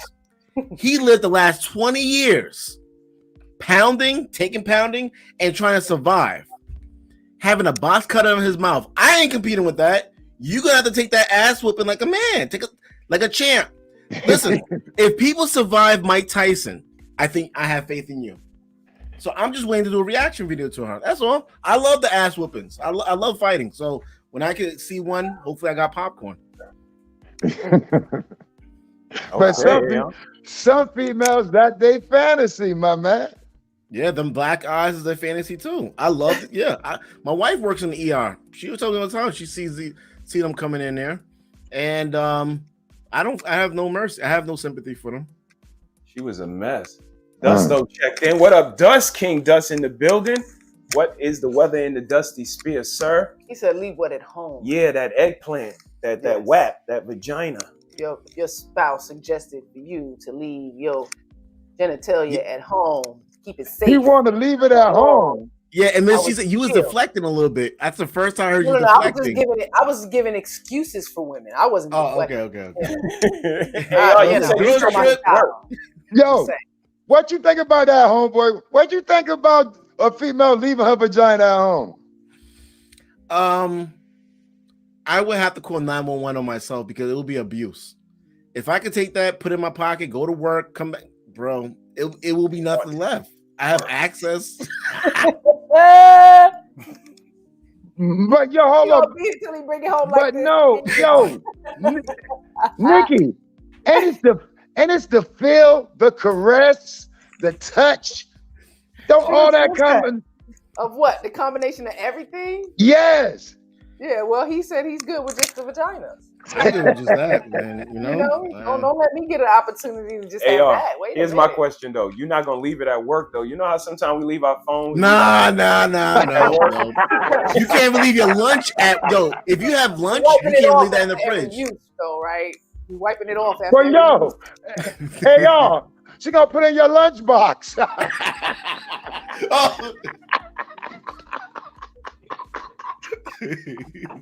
You gonna open up by the fella and say, "Oh, sweat, my bad." Yeah, and I'm gonna sit there and I'm looking at this like that. You know, I'm like, "Yo, that she got wingworms. Your wife, that needs to go to the clinic." She gonna tell you it's tuna fish. Oh, smelled the whole lunchroom. Nah, man. Okay. Keep it clean. So let me ask y'all this. Triple L, no matter where she going, she could be going to Jamaica, Lord of mercy. She can take it? Yes. I don't want that around me, man. I ain't cleaning that shit. I ain't taking care of her poo nanny. See, here's the thing. If you don't use it, what you got to clean it for? Just put it on the side. Let it chill. What? There going to be some on the kitchen table? I mean, AR taking his to work. Where you going to keep it at work? AR, in the drawer?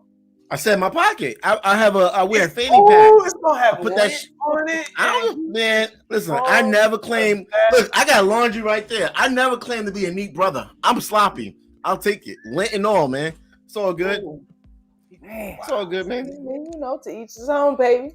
I'm from New York, man. You know, I'm from Brooklyn and the Bronx. So you know, us Bronx dudes are kind of dirt. You know. Yeah, shout out to the Bronx. You know. Shout out to the Bronx, but we a little funky sometimes. So you take that. You take it everywhere you go, huh? You be in a comedy club with a piece of pussy on your in your fanny pack. They are the merch. Okay, she's from the Bronx too. I can see him at Junior's right now eating with a piece of pussy in his pocket. Come on. So she can go. What's wrong with you? Everywhere. He's good. Everywhere. Vegas, it all goes. What about you, Mrs. Harris? He can take it anywhere? Strip club? Go. So now, see, when you meet another girl, you pull out your pocket, you have a twosome. Listen, man. I know there's some women out there that will be holding on to that to take. You would have to go to court to get your thing back. No. Yes. No. It'll be too. I ain't even think about that. Now, once she get it, you getting it back. I would love to have the ladies. You know? No child support? You're not paying your child support? You're not getting it back. You see what I mean? See? That ain't cool. You're right. You don't pay child support, you don't get your thing back. That stays here. Damn. Y'all are wrong for that. Let me hang this in the closet. But look, like, if you say to going to Jamaica, it's so funny. I just seen a video of a woman's trip. My brother been to Jamaica several times. The main purpose for him and his friends to go to Jamaica is to do things to sleep around. I mean, why we gotta stop. Girls trips is to be you say keep it clean, right? Okay. No, Girls you good. Look, AR, the kind of show we having tonight, you good. Look, the blunt fell out his mouth, coochie in a fanny pack. Put it in a wait. That make it a coochie shirt. That would make it a coochie pack. Coochie pack. And you know how the fanny pack you go in the back. No, you put it in the front just in case you gotta do a quick, you know. You just, that's an awesome idea. No, it ain't, man. That shit is gross. Nigga gonna be smelling like tuna fish all day. Hey, what kind of coochie your wife? I wouldn't want to be next to that nigga. Come on, man. You know, but there's COVID restrictions, so you might have to put a mask over it when you're not in use, right? Just okay, so you were saying about Jamaica, the girls' trips. Come on, AR. What about the girls' trip? The guys that work in Jamaica in the tourist locations, they're there to pound your wife out. Women go there because they're gonna get something that these guys are professional pounders. Your wife is gonna come back confident as crazy. She ain't gonna listen to nothing you say because those guys are professionals. They're all chocolate. They all close to 7 feet, and they will tear your wife. Your wife will come back in a wheelchair. So, my man must be on that list. I gotta be on that list. They don't gotta travel that far. They come to New York. I can save him some money. They said Pound Town. Oh no, she cannot with y'all. Shit. He said Pound Town is in New York. Y'all see what Donique said? Look at Donique. He said how Stella got her groove back was a movie about a girl's trip from 1998. I'm just saying. So imagine about Shakisha. Shakisha in Brooklyn got her groove back. I can name about 20 of them hoes I can get her groove back too. They made a movie about me, motherfucker. Come on. Karen, Nikki, Denise. Like ICAR. Come on. Strung out on Krispy Kreme donuts. I mean, you know. Be nice, Dusto. Send me one of them sugary ass donuts. Okay. You know how I do. You know how I do. Hey, you got anything to say? I got something to say. I'm extremely rude. pull up on the come on here, and I'll, you know. Well, I got something to say, Steve. What you got? What you got, when bro? I was telling you before the show, you said you're gonna wash up for the show. Do they smell you on this camera? I do though. No, they don't. They don't. I want to make sure this ain't live, you know. They don't. Unfortunately, they do not. It's a scented scene. I seen some people post some things and it look like, yeah, man, I know what that room smells like. I can imagine what it smells. Yeah, man. Some people. Dumpster. All right. I know those. Let's have a little bit of fun. Okay, let's have some fun. I'm here now. Let's have some. First of all, what y'all think about all the females that show their booty in their pictures? I'm glad you said that. Smell-o-vision. I got a perfect segue for that. What I was going to say, AR, is my brother recently stumbled upon Kevin Samuel's content. Finally, recently? He's Wow. been doing a little bit of viewing. So I want to play this video. I want to know what you guys think. Influence a sister can have on another sister. Y'all told me not to like Kevin Samuels, and I didn't. Y'all told me that he didn't like black women, he didn't like fat women. I believed you, even though I had never watched one video. I didn't like him because you told me not to like him, and I didn't. So recently I go and I watch some of his videos. Now let me say I do not agree with everything that he says. However, your boy was on point on a few things. So if you've never watched any of his videos, go watch some of his videos. Because when I say I did not like this man, I did not like this man. And I hadn't watched not one video. And if I'm like that, I know it's quite a few other women out there who feels the same way. You have not watched one video, but you don't like that man. Go watch his video. What you think about that, bro? Well, first of all, I started watching him. I mean, his lineup, all them girls he must have found all them from the street. I mean, good Lord. He didn't find anything. They found him and they call in. He's not doing anything. I mean, all the females, I gotta cut that short. They would never get a man. Shit. I gotta say them a lot of times. Shit. Come on, I looking for a man that make 7 digits a year. Do they know what 7 figures is? 7 figures is $1 million. If I make $1 million, I ain't gonna even see you in life. We don't even hang out at the same places. When you go to McDonald's, you think Red Lobster is delicacy. Red Lobster is McDonald's to me. I'm gonna send my kids to the Red Lobster. $1 million here don't eat there. She'll never see me if I make 7 digits a year. Okay. Come on. So she be at the concerts in the back row. Somehow I want a man with 7 digits. You in the back row. How the hell you gonna meet somebody with 7 digits? I understand. What about you, Mrs. Harris? What do you think about the video? I'm glad she sees the light. You know, because word of mouth is the best or the worst advertisement, you know, depending on whose mouth it's coming out of. And I think a lot of women, you know, had a dislike for KS because of what somebody else said versus, like the young lady said, I actually watched one full video from beginning to end and just see how delusional some of these people are. It's calling on to his show. So, you know, yes. I'm glad she saw the light, and hopefully, you know, she'll adjust herself to make sure she gets the man that she wants. Absolutely. And there you go. AR, what you got, bro? I mean, I think it's just crazy how, as an adult, you have other people telling you don't like this person. You know nothing about that person. You're not gonna like them. Like that shows that must affect other areas of your lives. And most of these women have bastard children. So they're showing that behavior down to the kids. And like I always say, the woman, like I say all the time, you know, Mrs. She Said is a diamond in the rough. She's 1 in a million.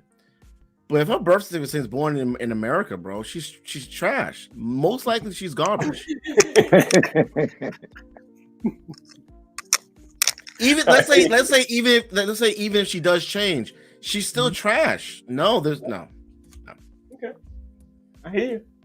I like the video. I like the reflection and the honesty. Like she said, you know, I just leaned into it because it's what we do. Y'all said don't like them. I didn't like them. It's a sisterhood, and that's what we speak to. They have a sisterhood of the opening legs, and it just don't matter. I learned something a long time ago. You can't stop nobody's dreams, man. Okay. Tell us what you mean by that. That's her dream. If she want to keep it, it may not never come true, but she's dreaming. Okay. You can't stop nobody from dreaming. See,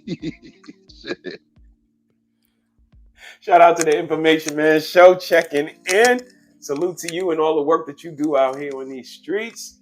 Isaiah's here. Brother Vaughn said you got to do your own research. That's right. You do. Absolutely. That part. And it's a fake sisterhood. That's what I think. I think it's fake too. All right. Okay. I got one that I had you guys in mind. I want to play one more before I put up a title card and ask another question. I want you guys to check out this.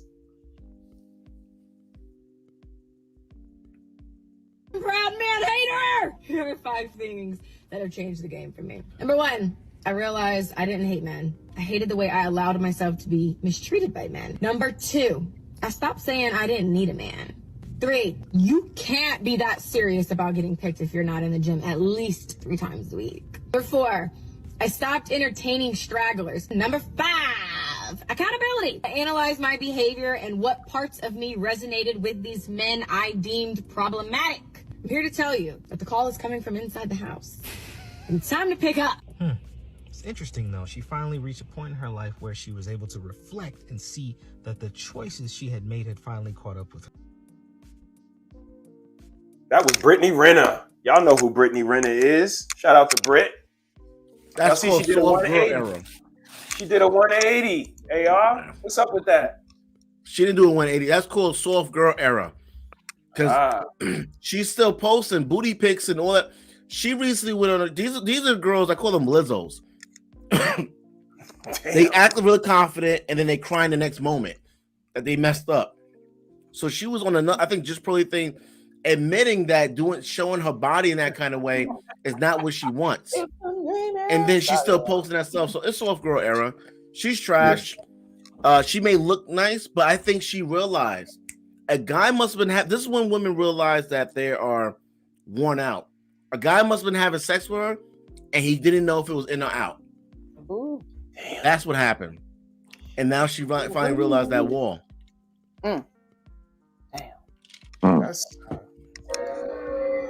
His hand is better than that. So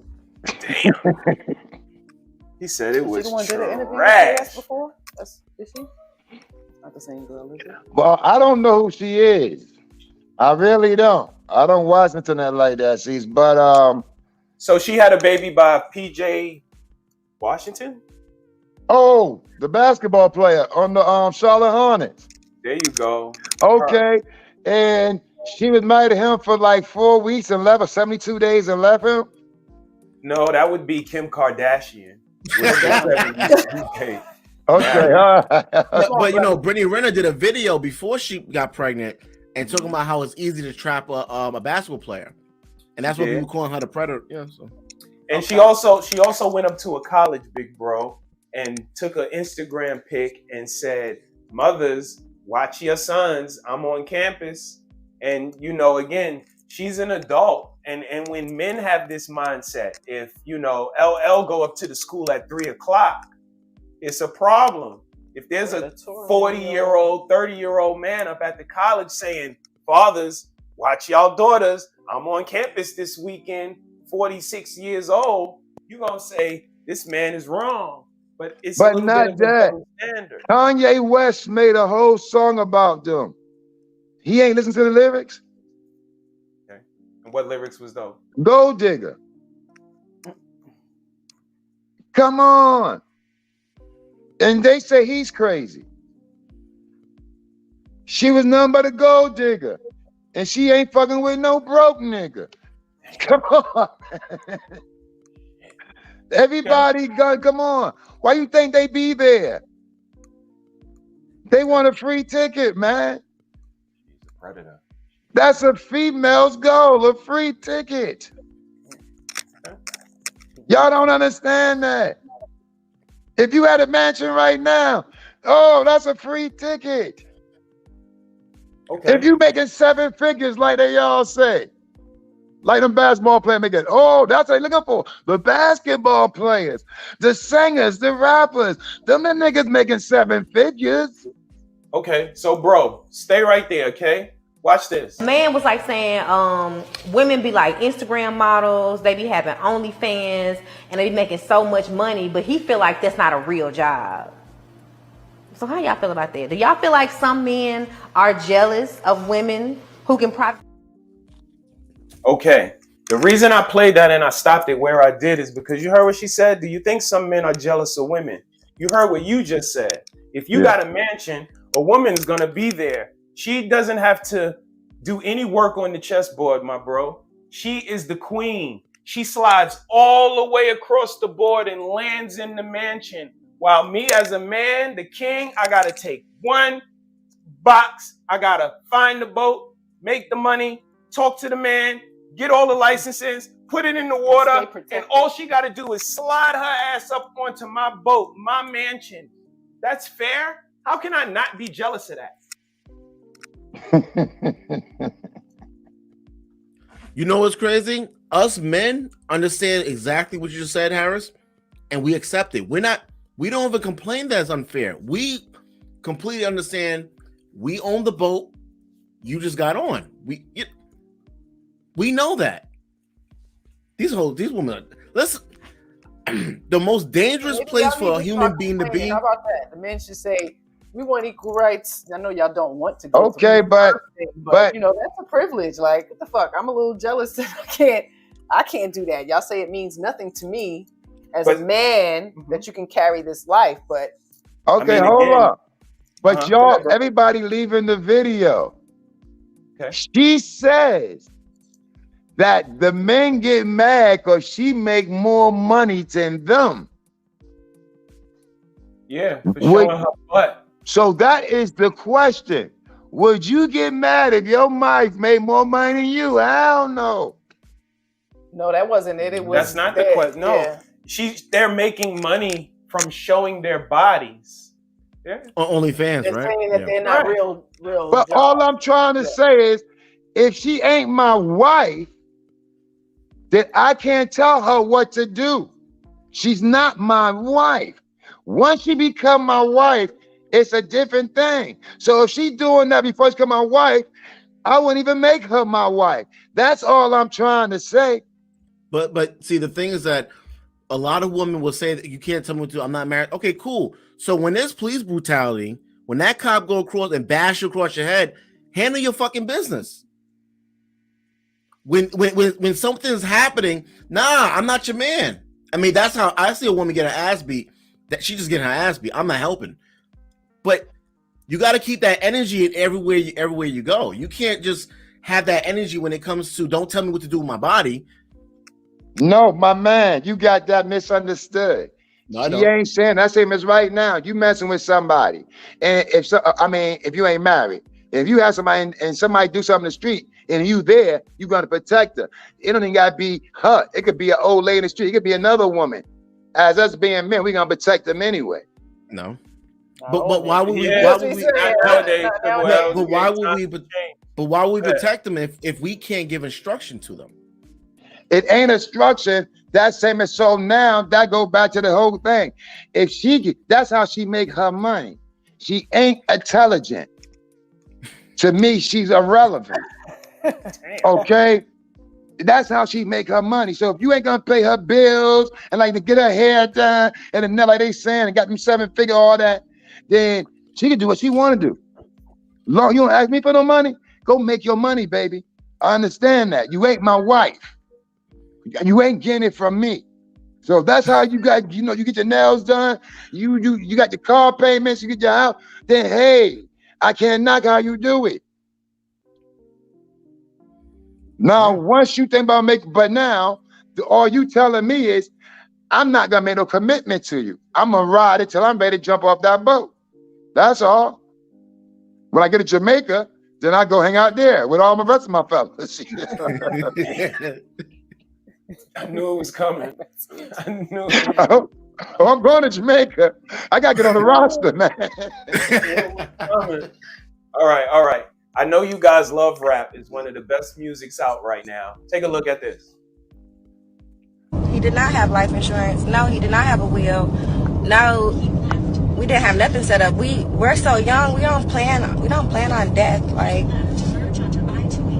so I don't get no death benefits. I don't get nothing. Like, I don't get nothing. You know what I'm saying? Like, and I'm not gonna ask nobody for nothing. I got that personality and I'm working on that. I'm trying to, empty myself of my ego and my pride, because I'm not asking nobody for nothing. Like, I could be on fire and I'm not even gonna ask you to spit on me. I don't need nothing. I don't need nothing from y'all. We may be one burning motherfucker. I'm trying to stop being like that. But God is making ways, child. He's making ways. And I'm so grateful. I'm so grateful for y'all. That boy got a dry ride. That means her family, her parents, all of them, her brothers, the father, no one told her, listen, he got all those chains on. What happens if he dies? They never had that conversation. That means your whole family be getting high and drunk all the time.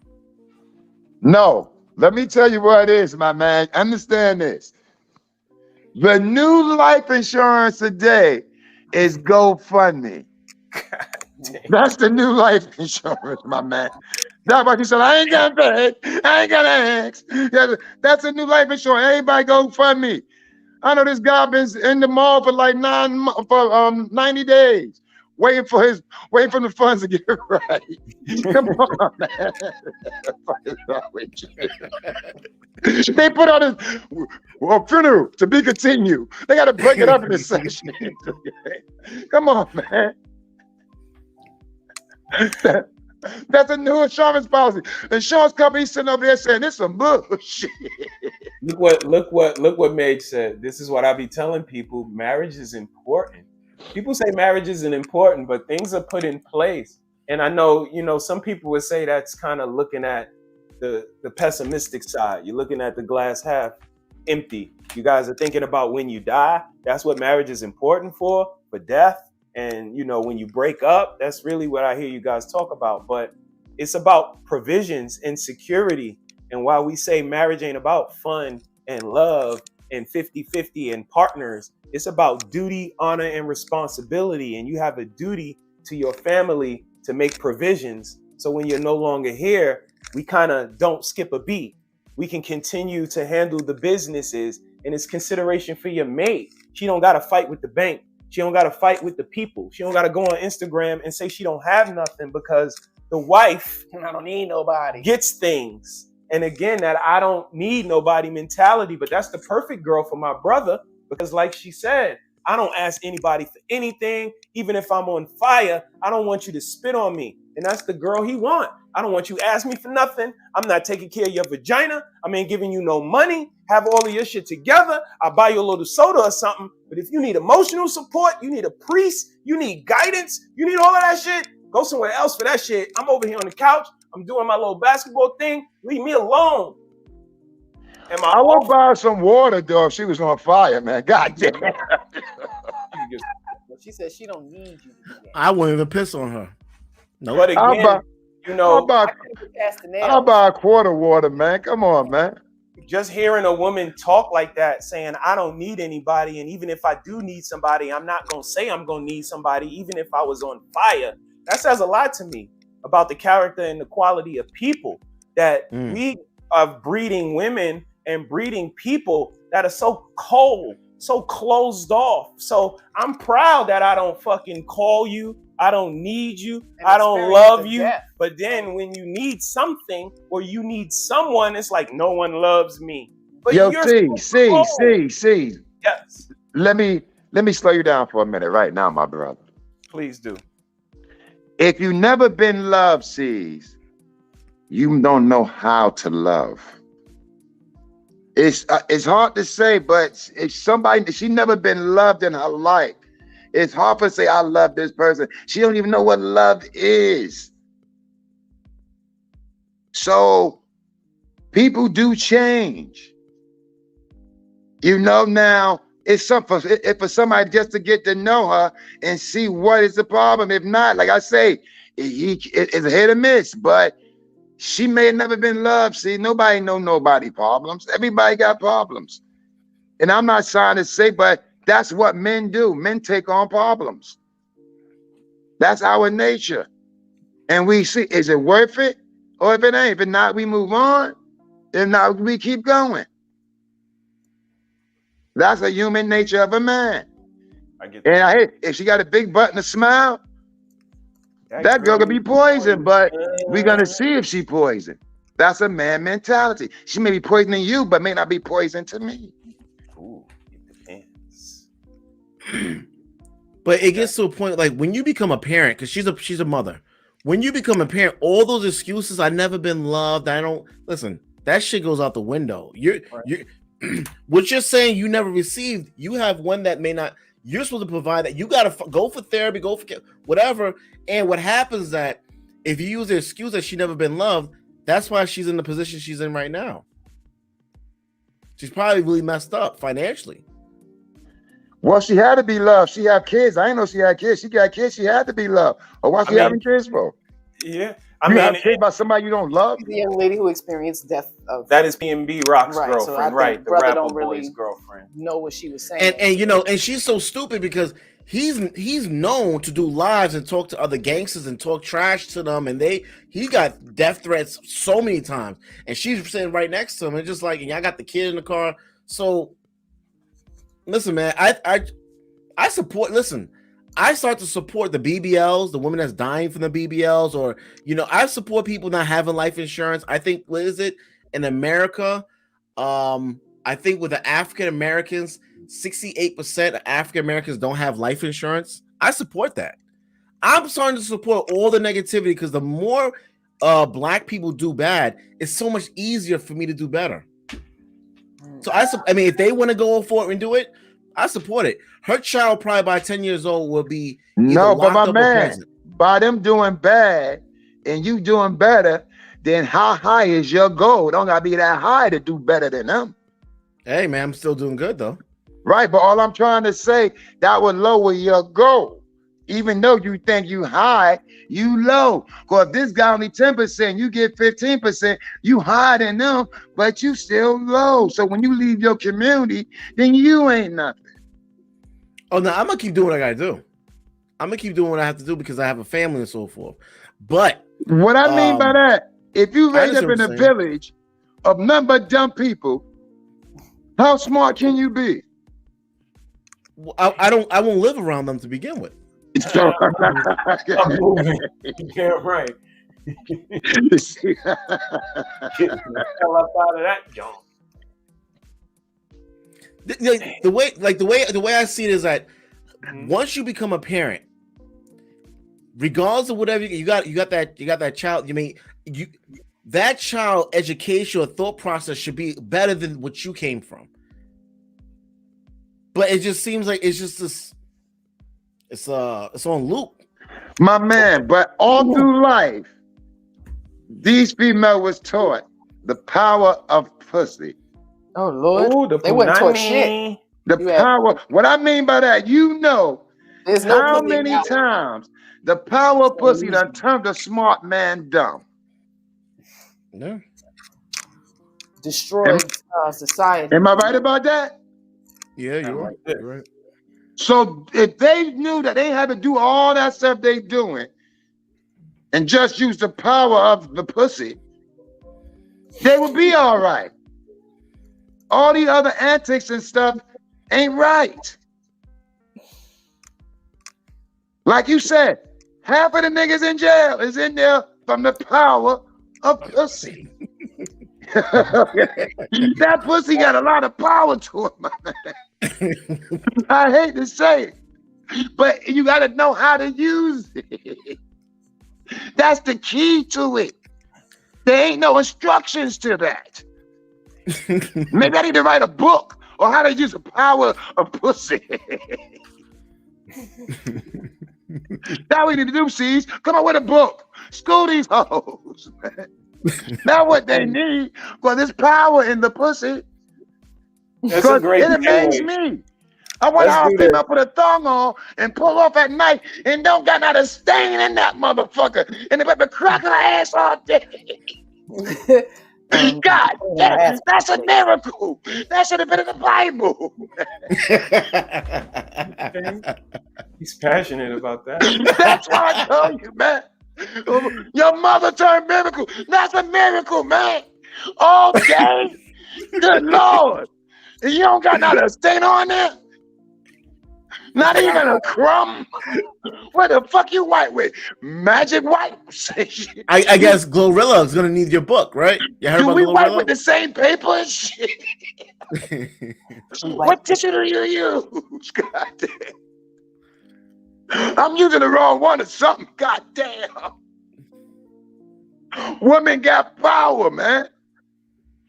That's why I told my brother a long time ago, the Bible was based on a woman. Woman got miracles. How you can bleed 7 days? I mean, once a month and don't die. That's a miracle, man.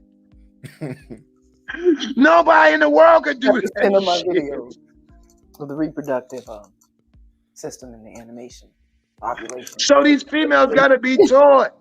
There ain't no school for this. They need to open a school for this. About 2 Sundays ago, I had a nice. You need your episodes, Nikki. The power of pussy. It's good. We wanna thank Triple L for joining us tonight. He was very vivid with his commentary, very colorful. Whole thing called ball soap. They got flavors to that shit. You can wash a ball with pineapple, cherry. Smell this ball soap. You heard it from me. It's copyrighted. It's gonna be a ball rope on the soap. Don't drop the soap. So now these female guys say, "It's ball smell. Smell like pineapple, don't it, bitch?" I know I got that shit on, God. I go to the store with a female. They got everything for a female. Good Lord, everything. They can spray it. They spray their panties with that stuff you put in the pan when you making biscuits. So no one stick to that motherfucker. Let's go. Comedy time. Comedy break. What's going on here? Hold up, cut me back on. Where everybody went? we gave you the floor. I'm starting to tell the truth. Everybody left. Put me back on. Right here. We gave you the main screen. Yeah, we still here. Come on, man. Here's what I want to do. Give me 1 second. Take a deep breath. 1 second. What you hold, man? I got this show now. Slow this up, man. Hold up. Slow this up. I just came back from a cruise. You see the shirt? Norwegian. Let me see. All right. I want to tell everybody something. That this is public announcement right here, y'all. Okay. I see this every time I go on a cruise. God has to be black. Believe me, I got proof that God is black. Every time I go on a cruise ship, sees, I go upstairs to get a drink. And there gotta be at least 300 to 400 white people up there turn around trying to look like me. They all trying to get that term, look like shish kebab, trying to look like us. Why they trying to like us? Why they trying to look like me, period? They don't understand that. Do you have an answer for his question, Hayar? I mean, that's been done from the dawn of time. I think whites trying to look like blacks, and blacks trying to look like whites. Whoa! Only Michael. Only Michael. Okay. So what do you call all of the blonde hair and the red hair and the blue hair? Is that how it grows naturally out of an African person's hair? No. See, like I said, that's the day and time now. But like I tell you, like I was speaking from day one, you told me this, C's. You never had straight legs on? Remember y'all used to wear straight legs? So everything is just being rotated, recycled. Everything is going around. And watch, bell bottoms came back out. We used to wear bell bottoms. We had the high heel shoes. The females only put them on. Y'all niggas gonna start wearing them next. Marshmallows. Shit. Listen, everything we say, come on. Everything is just going around. Okay. Well, let's keep the discussion going. What I want to do is I gotta reset the room every once in a while to let the people who just came in know what we talking about. So I'll let them know y'all missed it, man. Tell me tune in. Y'all better get here on time. How y'all been doing, man? Hey, y'all, this is what I gotta deal with. Ask them what they were doing. Let's talk about them. Hell y'all was doing. Yeah, they have a topic about them. Who the late ones? Punch in. Let me see some names come up. Who came in late? Let me see who late. Why are you late, motherfucker? What the fuck you was doing, man? This is called he say, she say. Okay? It's not, but okay. Today room is just what I say, nigga. Okay, he say, she say, I say. That sound better, man? Right, that works. Okay. Well, I say is on here. Who came in late? Say something, see. Let them know who on it. All right. So we got my brother in the building today. That's Triple L. AR is gracing us as well. Mrs. She Said is also gracing us with her presence. Yeah. And what we're gonna do is give you guys an opportunity to hit that like button, subscribe, share, even support the channel if you would like to, and take a look at this. Who is she? They belong. Look at her. I subscribe. Watch the time. See that drip. Soaking wet.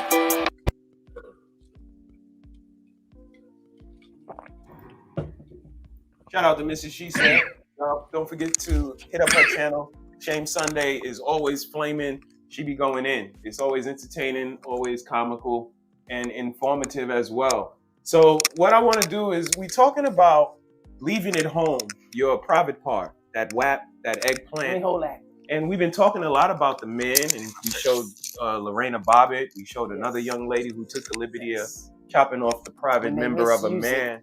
But ladies also get castrated in some instances. And I want you guys to take a look at this and let me know what y'all think. I was cut for my future husband, so I don't have sex outside marriage. So I don't enjoy sex. Primarily, my body is just there to carry babies. This is me. Let's stop right there. Nice and simple.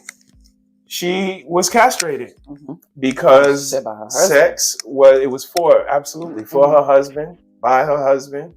And it's because sex is for reproduction only. It's not for pleasure. Man, she's an alien. She came off a UFO, man. She came off a UFO? Yeah, she one of them aliens that's them down here, man. Come on, man. That's done a lot in some countries in Africa. That's very, very, very common.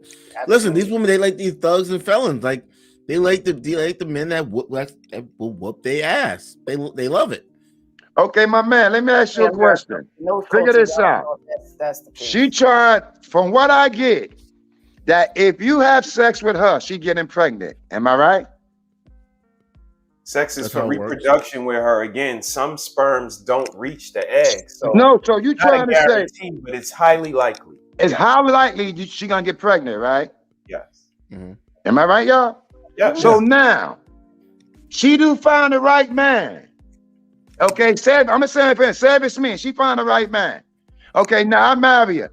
So every time I fuck her, I'm gonna have a baby? No. Possibly. Depending. Okay. I mean, she can't only get pregnant one time. I understand that. Now, see, this question directed to my man right here. Let me ask you a question, my man. If you had a baby every time you fuck your wife, how many kids you have right now? I am married for 9 years and I use condoms. So for all them condoms you use, how many babies you have? I have none. Biologically, I have none. Because I don't want to have kids right now. Okay. I mean, you would have once a year. I mean, maybe, twins or whatever the case may be. But because as an adult, I know that. I mean, she gets sick from birth control. So after that, what can I do? I have to use a condom. There's no, the pull-out game. She may get even from that. So let's get some clarity before we go in. Okay, hold on. You get your clarity. I'm asking my man a question. Go ahead. Do anybody know what day they're gonna die? No. No. You got to leave a legacy, my man. Okay. So what that has to do with what I'm doing? Right. So I should have had a kid at 15? I mean, what if I died at 16 years old? I should have had a kid at 15, right? What if I died at 19? I should have had a kid at 18. But if you don't got a legacy, when you go, you gone. Your legacy live on. So what age should I have a child since I don't know when I'm going to die? I can't tell you what age. I'm going to tell you, remember your legacy. Just put that in the back of your head. I can't give you an age. I don't know what you're going through. I don't know, but I'm going to let you. I just want to throw that out there. Oh, no, I understand you. Okay, C's. Going to what you was doing, C's. Thank you, sir. We appreciate your permission. It's I say, he say, she say. We know. And we all right then. I said, he said. We love it. He said. All right, let's do it. Triple S said we can do it. We gonna do it. I was cut for my future husband, so I don't have sex outside marriage, so I don't enjoy sex. Primarily, my body is just there to carry babies. This is me as a survivor, as a therapist. FGM is not a cultural traditional practice, but actually it's child abuse. That particular day was quite interesting, and it was only my neighbour's daughter that said to me, "Oh, you must be really looking forward to today." And I was like, okay. And I thought, well, it's not my birthday, what the hell's going on? And she said, "Oh, you're having your gudnin done." So gudnin is FGM in Somali. She must have been 8, 9 years old, so it's a child telling another child what's about to happen to them. She started to explain what it was, and I'm sitting there thinking, but Mummy told me no one should touch my body. So it was a conflicting messages that was going on in my head. But as she's explaining this, I could hear a scream coming down from the other side of the house, like screaming. It was my sister. It was like an out-of-body experience. Before I could even do or think anything, it was like, get Layla. Get Layla's turn. And I mean, I ran off. Obviously, I'm 7 years old. There's only so much running I can do. So they...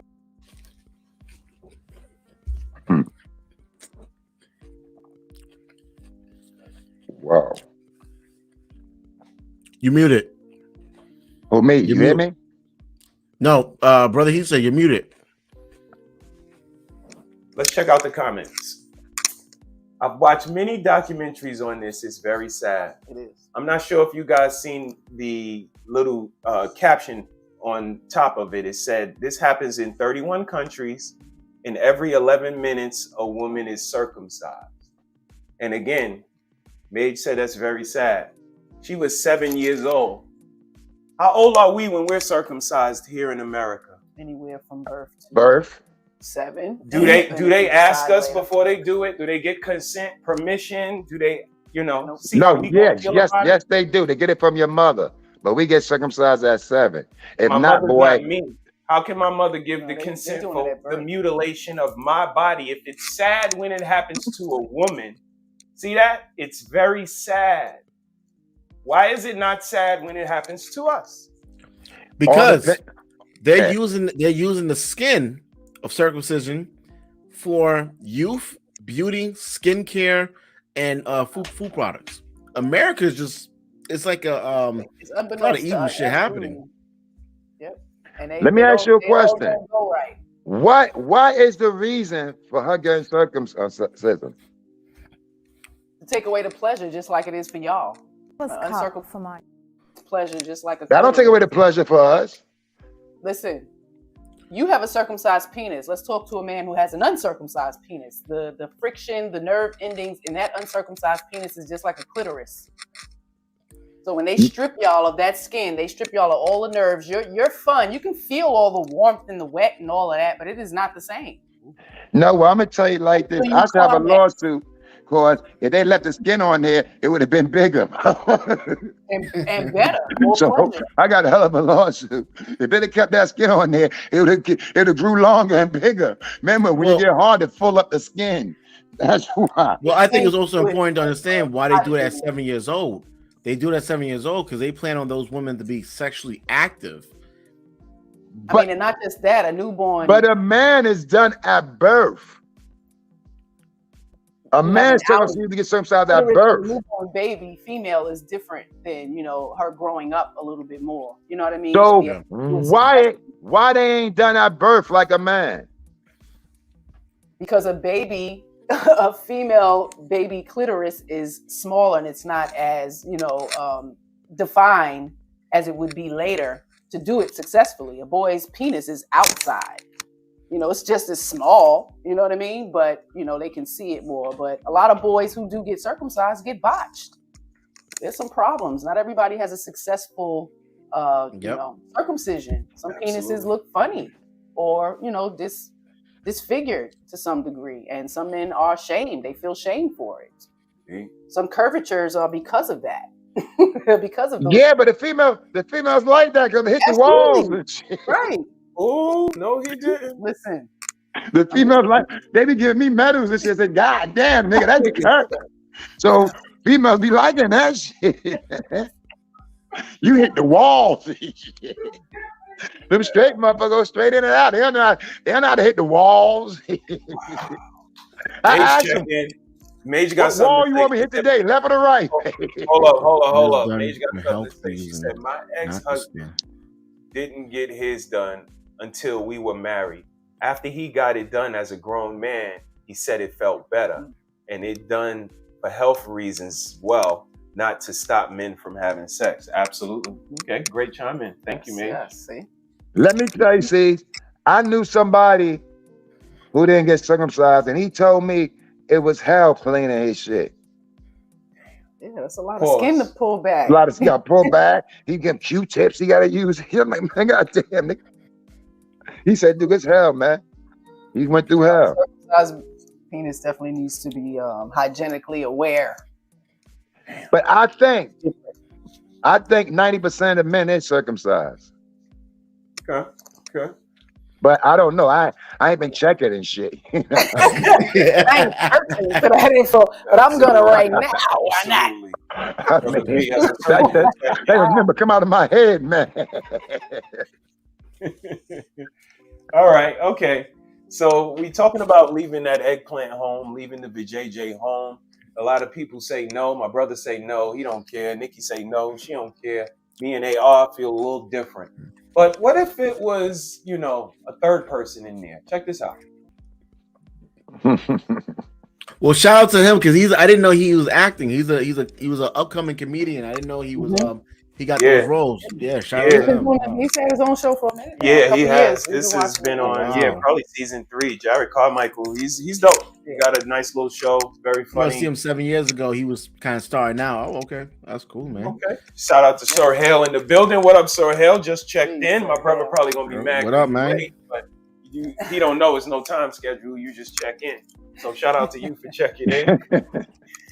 So when you add another person in there, a third person, now the dynamic gets a little bit different. They overstay their welcome. They may be a little more indulging, intrusive. How do we handle that dynamic? Do we leave it? Sit that on the table because Shorty from the other night coming over, or you going out with her?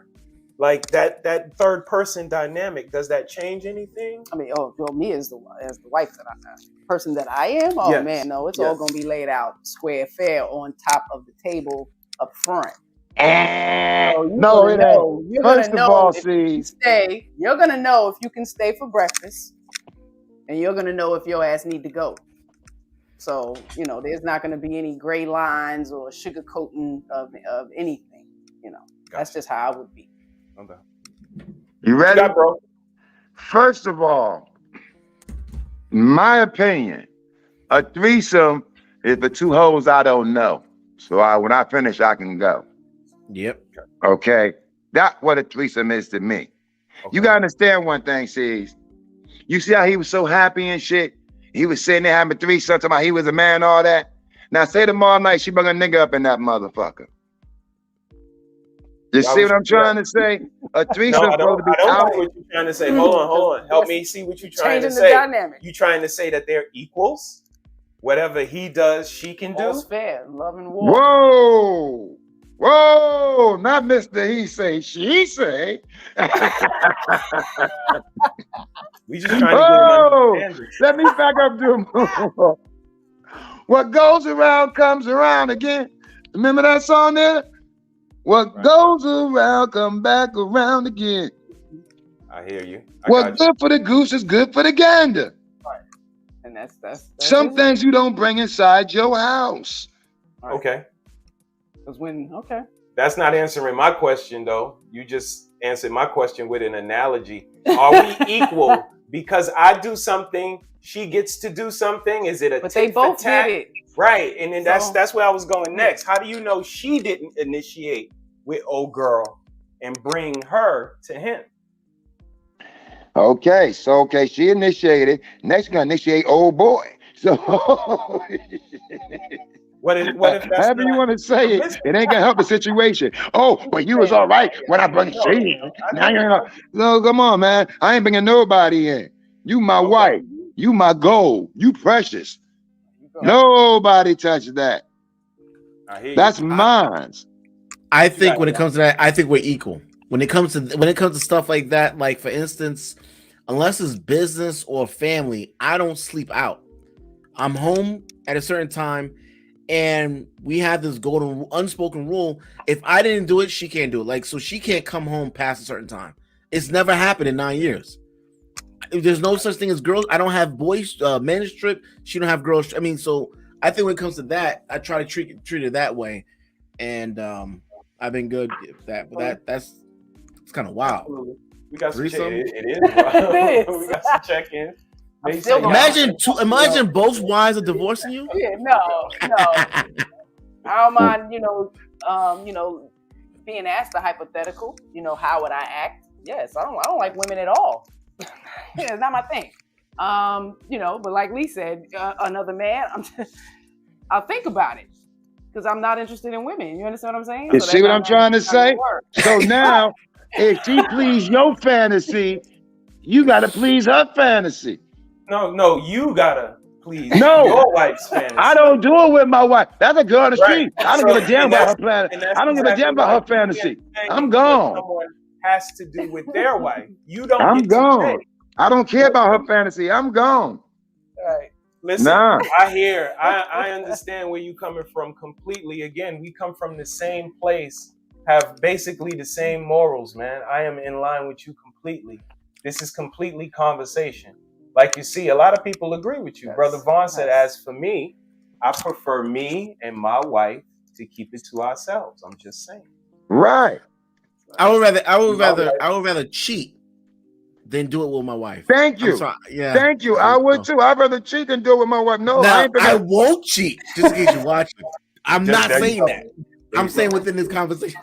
Right, within the conversational context. You ain't got to get no disclaimers. Absolutely. Your ass be home at 9:30. Brother Vaughn checked in. He said, when my wife and I became married, we became one flesh.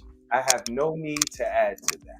Well, if I drop one of the blue pills, I'm going out in the street.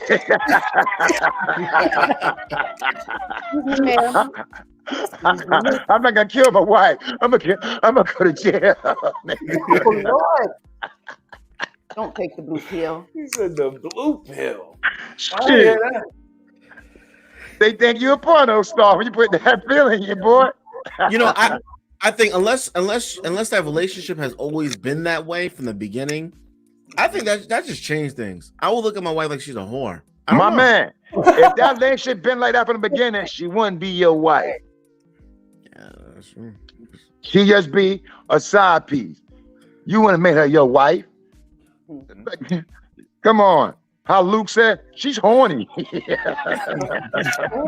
so horny. She's so horny. Come on, man. All right, check out this question I got right here. I'm almost at the end of the question. No, hold on. Let me ask you one question. So say if you come home from work and that side piece sitting in your room, and say, "Oh, we just talking." No. I mean, that's why the WAP would have been with me at work in my pocket.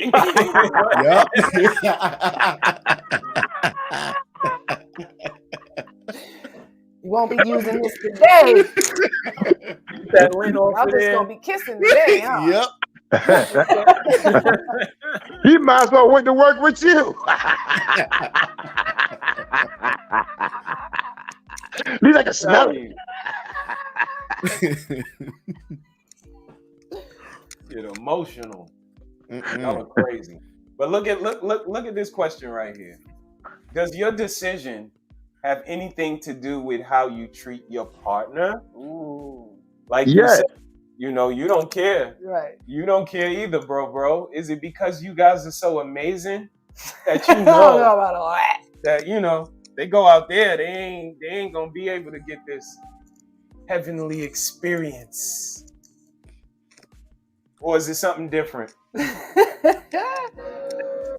Be honest with you, it's something different. What is it? Anything. Something different.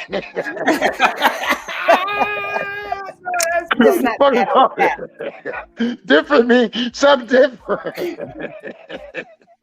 You about to give me the same booty you gave me for Thanksgiving? Okay, let me ask you a question. They're like when you first meet a female and Christmas come around and you go buy a gift and she go in the bedroom and pull clothes out. Oh, I'm gonna give you some of this. That ain't no present. I've been getting that shit off, motherfucker. Come on. Yeah, but they get away with it. It's not a present. It's not. They go buy a necklace. They say, "Oh, I bought this for you, bitch. You wearing it? So I'm not wearing it." That works for the guys that when she's holding off, when she's not giving it to guys for weeks and stuff. That works for them. Okay, so let me ask both of y'all 2-minute question. Going back to that video C says about the female getting the circumcision, and that mean that you get pregnant. Do you think it's right for a man to marry a woman without having sex with her before they get married? I don't think I've ever bought a house that I didn't stay in or a car I didn't push. I'm asking you, my man, you too. Answer that one. I personally want to do it, but I know statistics shows that they tend to last longer in marriage. I'm trying to say, so say if you marry her, now she ain't no good in bed. No. Listen. I have a third date rule. I have a third date rule. Right. The first date is when I speak to her on the phone and just get to know basics. The second date is the actual going out. The third date, I have to try it out because, yeah. And she could be a really great person, but if it doesn't, so if you don't get it by the third date, then what happens? I have to tell her, listen, when you're ready, you let me know. But that's it. That's what I did. My wife, she wanted to hold off and wait. So I said, okay, what date are we gonna do it? What date?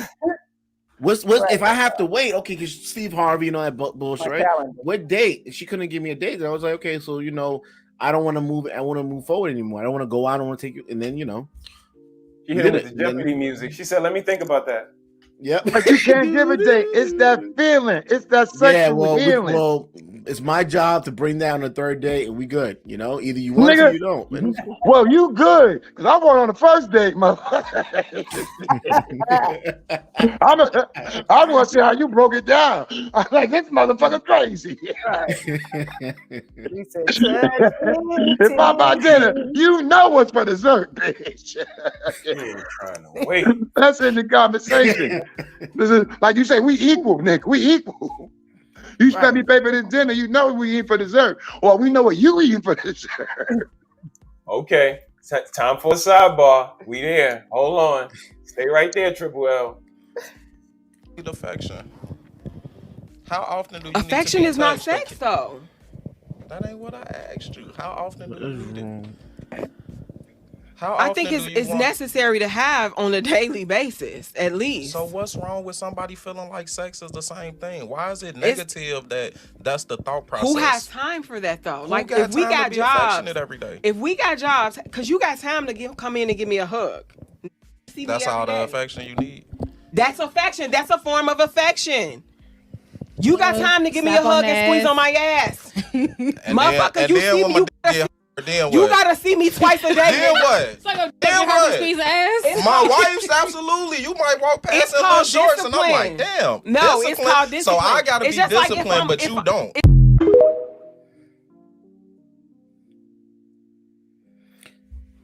I guarantee those are all people that's not married. Sounds like it.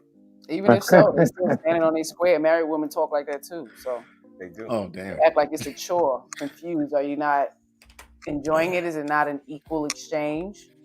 Again, I bring this back to our elder women. We do not talk to our young girls and talk to them openly about masturbation and finding that climax yourself, being comfortable in that, because I think we expect y'all to do a lot. We expect y'all to do all the work. And if you can't make me come, you're the problem. First time too. I mean, and every woman is different. I don't know where, but TV and media has a lot to do with it, and I agree. We do like intimacy, and that's something that needs to be communicated, because I think men don't really, decipher the difference between intimacy and intercourse. You can have a lot of intimacy without actual intercourse, but women want to limit the intercourse part, and that's because they're possibly not being satisfied in that manner. That's why I tell you gotta drop that blue pill. It ain't, they gotta learn themselves to a certain degree. But let's get deep with it. Y'all. Hey, y'all, check this out. If 70% of women aren't climaxing, wait, go to death me. Why do they even care about the men that take that horrible penis outside? Word. The girl you cheating with probably don't climax either. So I'm confused when I see women that cut off members, but y'all ain't even coming. Y'all just possessive and selfish and childish. I don't want nobody else to have that bad dick. I agree, right? What you say? She said you make time for what you want to make time for. Right, that one. 10 minutes is not hard to give. Well, first of all, this is a page. You can tell them girls they ain't coming right. They can call Kid Dynamite.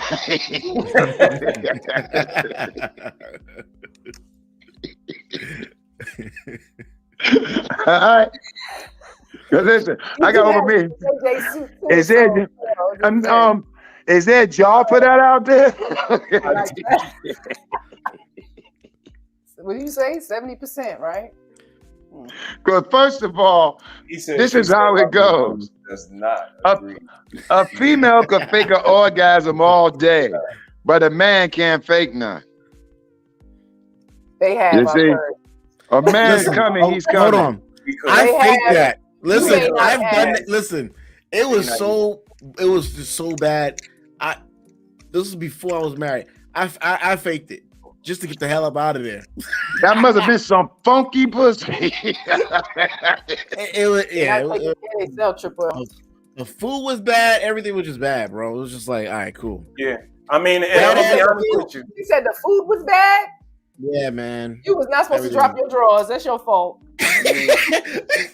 Shit. I went to God, it was so dirty. I went back home. I ain't want nothing. The house was so dirty. I said, never mind. I'm all right. You like this, right? And you see the roach on the wall? Roach on the wall? You lucky. It was a rat that hit the table.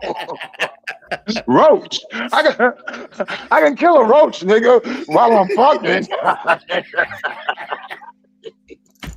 Hard to kill a rat while you fucking. Hit that thing with my hand. Bah! After you kill it, just wipe it on her, right? I gotta hold them hips, don't I? Gotta hold them hips. That's her roach. It ain't mine. I ain't bringing him in here with me. That's yours. I may even finger you with the motherfucker. Ooh, he is too much. Man was like saying, women be like Instagram models. They be. I like Instagram models. We know. That's why I played it. Just shit. You got to be gay if you don't like an Instagram model. You know what's so crazy, bro? It's like those type of women. They want the men that are not into them. The men that don't like Instagram models, those are the men that they want. My man, that's how I pull every female I go to in the club. I don't pay them hoes no attention. One girl came to me and asked me, was I gay? I said, no, baby. Your menu is full. She ain't know how to take. I see what's going on. I'm not stupid, bitch. Y'all mean you fool. Go ahead. Don't fuck with me. I know what I'm doing. Don't fuck with me. Leave me alone, Miss Lady Friend. Just go ahead, have a nigga on you. I mean, I gotta be on you. Nah, I don't work like that. Like you said, I want the motherfucker nobody on. I want to score. Fuck is wrong with you? That's the menu's full. I ain't going on a waiting list. Fuck is wrong with this over here? I can't miss some pussy. I love that bitch right there sees what nobody talking to. She ready to fuck. Ain't nobody said word to that bitch over there. I want that one right there. The club is different. Take a look at my friend. Come over here. Week or a couple weeks ago, I was invited to an album release party here in Atlanta. And the best way I can describe it, y'all, is that it didn't feel like love. No shade to this artist. I love this artist. I just think times are changing. Or maybe I'm just changing because everything I used to think I wanted or I thought was cool, it doesn't feel good anymore. Baby, for one, the club culture is dead. Until y'all bring back dance floors, I will not be attending. That whole pop bottles, fuck the club up culture, sections culture, it's not natural. Because by having all these sections, you are forcing people to operate in their ego. And for me, that does not feel natural. When I hear music, the first thing I want to do is dance. I want to shake my ass. I want to reach out and touch somebody. I don't want to stare at your bitch in her face. And that's all everybody was doing. We just standing around staring at each other. And that's why she walked up to you, man, and said, "Do you come here often?" You want me to speak on that one? Please do. I guarantee you, she got kids. No, my man. What it is, first of all, she's maturing. She finally hit the maturing status. That was that just happened. She matured. She said, "Oh shit, I ain't into this shit." No, the life. She said no, because she said she wants to go. She wants them to bring it back the way it was. And that's what I'm saying. It ain't never going back there. So she ain't never going clubbing again. So she's maturing. I said the same thing. When I went in the club and them mother want me to put a headphone on and everybody listens to different music, like what shit is this? I'm dancing to a slow dance. This bitch got on fast music. How the fuck can we dance? I'm trying to grind on some ass and she over there pop locking. Fucking shit like that shit though. Oh, I can't even imagine that shit. They probably dumb. Let me tell you something, my man. I went to the club, right? With friends around the way. And the way it is, my man, it is fucked up. All the guys are on one side, all the girls are on the other side. These guys go put on $300-$400 belts, motherfucking $1,000 sneakers, to dress up to hang up with the same niggas you be with in the park. You popping bottles with niggas. The girls are on one side. If you go across that line, you's an alien in that club. Everybody look at you like you did something wrong. The girls stop there. You go there, the girls grind on each other. But if you try to grind them, everybody stop like you did something wrong. What the fuck is we in here for? Let me tell you, man, when I used to go to clubs, I used to put a rubber on at the door. Because I know I'm coming, motherfucker. I swear to God. I'm going to grab me somebody and ride that bitch like I never rode a horse before in my life. That was the rule. I just go in the bathroom, take that rubber off, put another rubber on, wait 5 minutes, and back at it again, boy. Oh, right. You can't even get on a girl no more in the club. What are you going for? I don't want to be around a bunch of niggas. I could do that to anywhere else. I go to the gym, go to the park. You be around a bunch of niggas. Well, I gotta stop you for a second. I gotta give a shout out to Ruthless Culture. They hit the Cash App up. We appreciate the support, AR, man. We appreciate you, bro. Appreciate it, sir. And we got something to play you, man. We ain't got no music for you, man. You are a red pill like me, so we got this for you. Oh, yeah. When you have a child, they don't know accountability. Kids don't want to hold themselves accountable. They're quick to play the blame game like we do all the time on this panel. We talk about women. Well, what about the man? Well, if you have a child or they have a sibling, what do? Chris, you done messed up. You painted on the wall. Well, Sarah did it too. That's what children do. We act like children. We don't know when to shut up. We don't mature. It was talking about twerking. What community do you see 60-year-old women twerking? Can't even hardly apologize. That's what children do, the blame game. And to sit here and not recognize it, again, is childlike behavior. Children roll their eyes. When you tell them something of correction, out of love, what do kids do? Roll their eyes. It's hard to talk to some of these women. Y'all not adults. If you can't take accountability for what part you play in the shit you can control from stopping from the jump, you're a child. If they're acting like children, why are we letting children raise our children? And that's my whole point. When these women are in the club, most of these women got kids, right? When they're at the club, during those hours, who's raising the children? If you have a child and your child's like under 10 years old, you shouldn't be in no club, men and women. You shouldn't. I understand a lounge, but a club, nah. You shouldn't. You should. I worked in a club for years. There's nothing. There's no positivity in the club. I hear you. Okay. What do you think about what you heard, Triple L? Time has changed. What it is this. I have kids.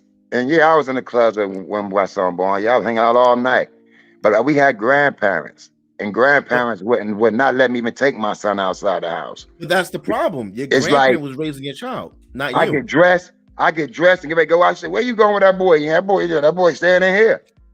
I wasn't even allowed to take my son out after when the street light came on. So we had disciplined grandparents, and it disciplined us. So when we got older, we know what to do. You know what I mean? Do you think that it was right that your grandparents were left with your children and had to pretty much raise them because you wanted to go out and still be young, but you had a child? Well, that cause we were having babies at 17 years old. You know, we was having babies at a young age back then. You know, so we ain't even live our life like them young kids having now. Don't get me wrong. I hate to say it, but that's how it was. We was growing up, but we were just a little more responsible. Okay. When I had my first kid, I went to the service. So we were more responsible. But up till then, I was hanging out. I was doing my thing. So I went to the service. I was hanging out doing my things. They'd watch them. Okay, enjoy your life. You know you're going in September. Yeah, I'm going September. So I'm going to do my thing. You know what I mean? Yeah.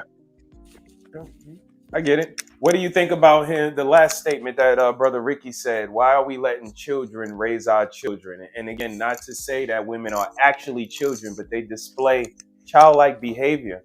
And for us to put our children's, Courtney explained, education, to put their well-being, to put their livelihood, to become adults, functioning adults in the hands of these people that display this behavior. What do you think about that? It was what I was saying earlier to my man right there. When you come from the streets, there's two lines. The line is a woman think a baby gonna bring security, or this man gonna be the rest of my life. And the guy said, oh, this is my legacy. If I pass away, because I'm in the street, I know nigga will go, yo, that's Little Lee, that's Little Lee, that's Little Lee. Yo, you know what I mean? So that's how it was drawn. You know, some rules ain't changed. I mean, it's off of stupidity, like he said, but that's how it was drawn. A woman think that, oh, I had a nigga baby, he gonna be with me for the rest of my life. He gonna be in my life for the rest of his life because I have his kid. Okay, understandable. Mrs. Harris, you got anything? Or teaching on us mothers. Generations of it, because the cycle is still continuing, you know. But now we have, you know, our generation, they're quite selfish. A lot of them don't want to have children. What generation are our children? The 27 and the 22? They are mindset. Doesn't mean they won't, right? Because they're still making bad decisions and putting themselves in situations where it can happen. So, you know, and there's no role. There's no roles. There's no role for mother. I agree with him. When you have little children, your ass need to be at home. You need to be focused on that. Making it a regular thing. Now, having an occasion, maybe twice a year. I'm not even saying every month. People don't know how to sit still, be silent, focus on these babies because they're going to grow up and be adults. And I agree with, I'm afraid to allow my children to just be anywhere for anything to happen to them. Absolutely. Because everybody does not have your children's best interests at heart. And, you know, I'm not willing to take that risk for me to go have a night out for 3 hours. And within that 3 hours, something happened and my child don't tell me till 15 years later. Right. So that's my mindset as a mother, you know, so I agree with him. Indeed. But Indeed. can I say one thing?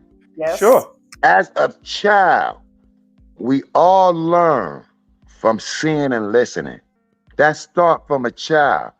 Nobody teach a kid how to talk. They soon as they start talking, you see their words come out their mouth. So they were saying something when they was a baby. We look and we learn. So if you look at the television and music we listen to today, the next generation could get no better. Look at what they listening to. Look what they see.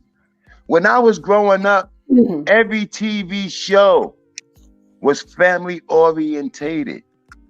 You could not name not one TV show that I was going to was not family oriented. Even Lost in Space was a goddamn family. Every show, so it let me know when I get older, I have a family. I got to take care of my kids. I seen this as a young kid.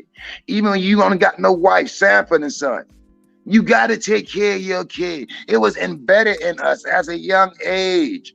Let's stop there. Let's stay right there. You just pointed out a show from the 70s, maybe even the 60s, Sanford and Son. And that consisted of Fred Sanford and Lamont Sanford, a father and a son. Where was the mother?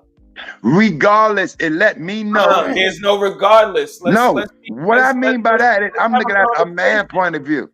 That same as when Good Times. Eventually, the pops had left and went somewhere and died over a job. But the father was in the family. The father never left. The father was a strong point of the family. He was the strongest point of the family when I was growing up. Okay.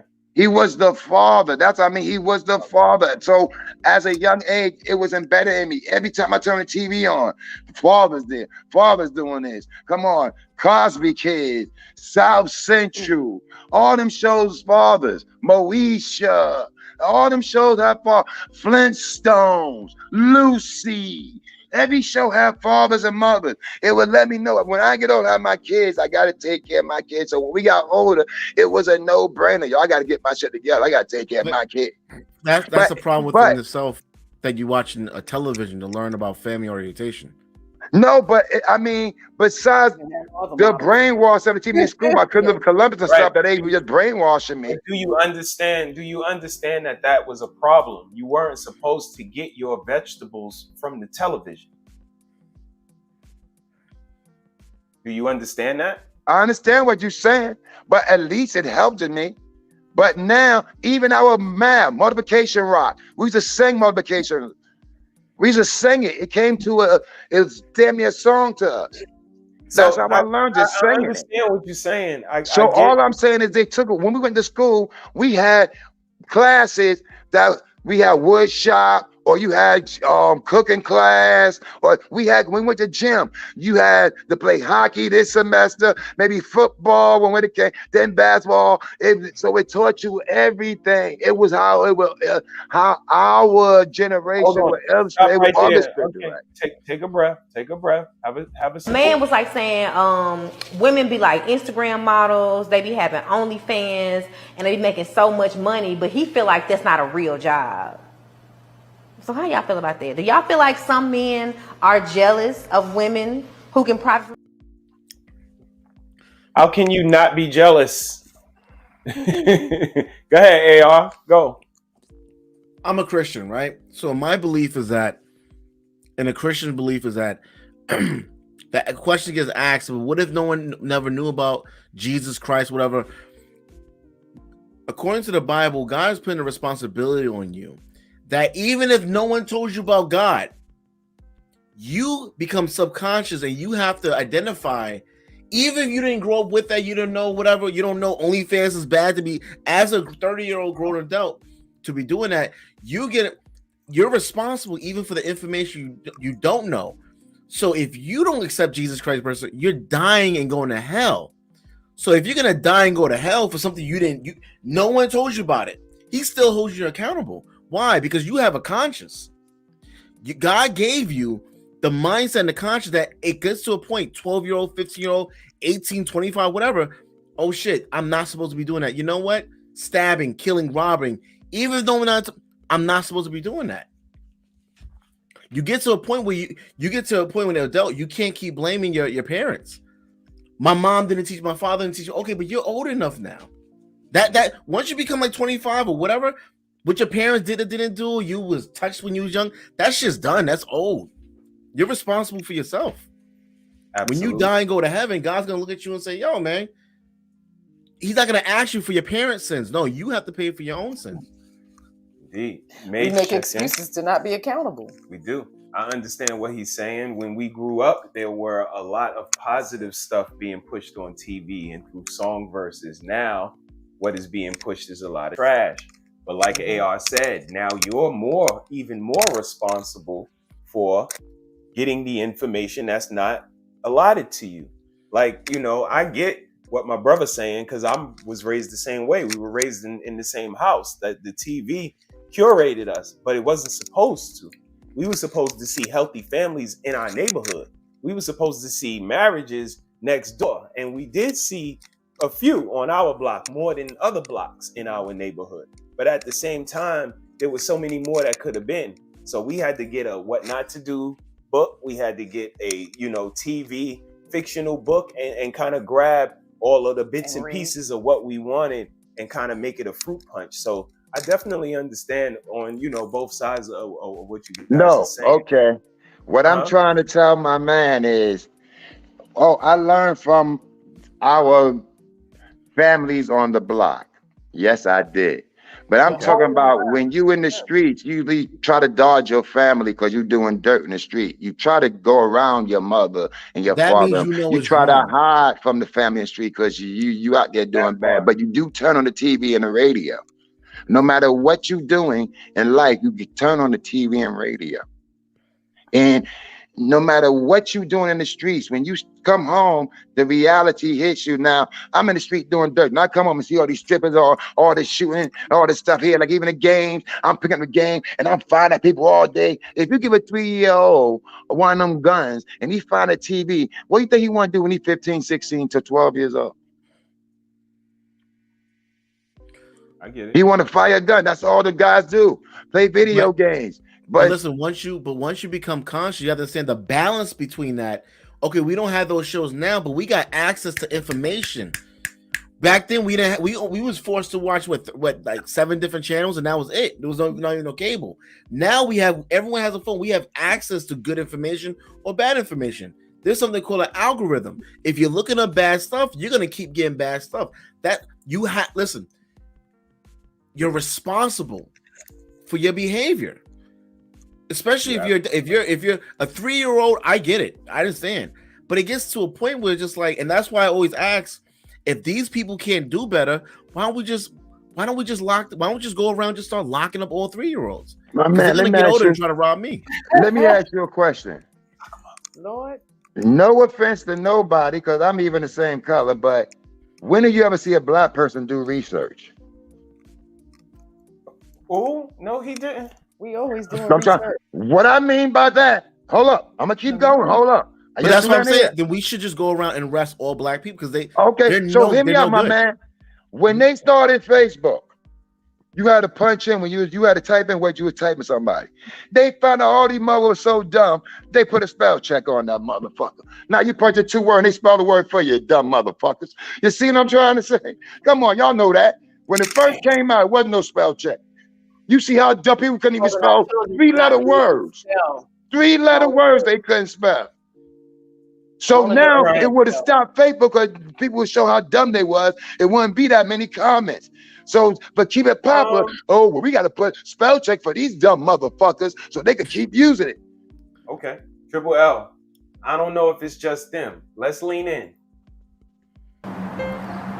If a woman was kidnapped and kept in a dungeon or basement, and every day her daily diet was water or milk for beverage, bread, and hog head cheese every day.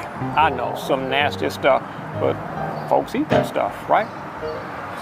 But that's what she was fed every day of her captivity. Then one day, she's rescued. She gets free. And she's brought back into quote unquote civilization. or into the society, whatever, right? One night she goes out to a restaurant and she has all this choice of food, but she chooses water or milk, bread, and hog head cheese. We would have to look at her psychology. Now, why would a person who is now free choose to eat the diet of her captivity? Well, we can apply the same thing generally across the board to so-called African Americans. Why are we eating the slave diet when we're supposed to be free?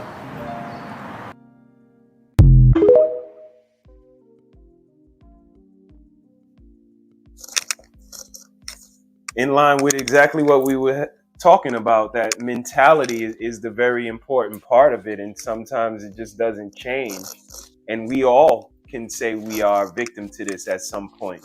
I go to a lot of funerals where we come from. Triple L, we go to a lot of funerals. People will lay in a casket from eating, really bad stuff, and we say goodbye to them. We cry. We ride out to the cemetery. We go back to the house. We eat all the shit that he ate and put him in that casket.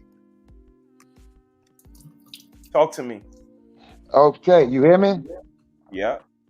First of all, see, can you do me a favor? Yeah. Can you read some of the comments, what people were saying to what we're saying? Can we get some feedback? Of course. She alluded to what you were saying with the music and the television. I agree with AR as well, because I was raised in the church. And Mage is laughing. That's what we got. Karma just checked in. What up, Karma Coleon in the building? One of the dopest lyricists in Baltimore, making positive music that sends a message. She's an inspiration to these young girls, and she completely hates that trash mumble rap, and every bar she spits is official. Shout out to her. We love you, sis. Hope all is well. Okay. And I think we got one more. That's the problem. Hide something in a book and we won't find it. That's the problem. Again, mentality. It's well known that we don't even read, like you said, bro. So, what you got? But that's the mentality. And it ain't getting no better. They dumb boss. I thought that when computers came out, they would be the smartest generation that we ever had. All the information is right there now. I give people a sample. Look at this. Y'all listen to this one. When I was young going to school, I had to go to the library and look up a word that I couldn't even spell. Now, how deep is that? I mean, that's learning. I get it. You couldn't ask anybody in your house? I had to ask a librarian, but I'm saying you go in there, so that's how much we had to get into our books. Today, you can say it and they spell it for you. So I thought this was going to be the smartest generation ever. But they have to do less work. So, it's going to be hard for them to be better and put forth that effort. They can't even, you ask the young kid today for their phone number, they got to go on their phone and look it up. Yeah. We used to remember our phone number, our grandmother's phone number. If your father said, well, you remember his number? We got 3, 4 phones in our head. I get all of that. And that's why I keep playing this clip every time you talk, because are you jealous? I hear what you're saying. And I already conceded. I think everybody's jealous of everybody. I think old people are jealous of young people. I think young people are jealous of old people. I think men are jealous of women. Women are jealous of men. But I don't hear anybody else say it. And I keep hearing you say, well, in my day, we did this, that, and the other. They taught us this, that, and the other. We had this, that, and the other on TV. So it sounds like you're a little upset or jealous with the younger generation. Do you think that they are a failure or a success? That's AR's question. I'm not saying they are fair. I'm saying that they They making them dumb. It's the system. They making them dumb. No, that's impossible because like AR said, you're responsible for your own learning. AR, you want to chime in? Yeah, the issue is all about parents. It's all about parents and enforcement of education. If the parents are not enforcing the education, they're not gonna know better. Now, at every generation that goes on, the IQ level goes down because we're losing our memory. I don't have to know my time. I don't have to know about history. I just Google information. So it's pointless to have to memorize certain information because I just Google stuff. So the kids have it easier than we did. So I'm jealous. I'm jealous of it. Like, damn, I didn't have to go through any of that stuff that I went through. They could just look it up. Okay, you're right. May just said the same thing. She said, it's funny how people ask me how something works when the instructions are on the screen. Just read it. And I don't even read anymore. I have the book. It reads to me. So read a fucking book. It's it's something, stories man. Right now. You guys would be surprised. But like bro said, they cut from a different cloth. And again, that's why I keep playing the clip. I'm completely jealous. They have way more and they do way less. Like I seen our grandmother, go to work, scrap together, and leave her kids a house. She had poor education. She had a just sustainable business. She was doing good, but at the same time, she could have been doing so much better. And she still squoze a house out for her kids. And I see modern women that got a degree, she got a master's, she got a job making over 100,000, and they not leaving anybody anything. They don't want to get married. They don't want to have children. They don't want to have unions. The state is taking your house when you die. I'm going to ask both of y'all a question. Is y'all really jealous of this new generation? I'm jealous of everybody, man. I'm jealous of you. You retired. You get to sit home. Nobody's expecting you to punch a clock. You get your pension. You get your Social Security. I got to get up at 6 o'clock every morning, work 60 hours just to pay my bills. Yeah, No, I'm jealous of you. But you got to understand something. No. You asked the question. Let me finish. Yeah. I'm jealous of young people. They have way more information. They have way more education. They have way more access to finances, and they do less with it. I'm jealous of women. They are women. They get to control everything. They control marriages. They take half your stuff in divorce. They control the relationship. They control the kids. They control the dating. 90-day rule. All of that. I'm jealous of every goddamn body. And I'm not ashamed to say it. But here's the thing. I know that I still got to get up every morning and do what I got to do to make myself better because somebody's jealous of me.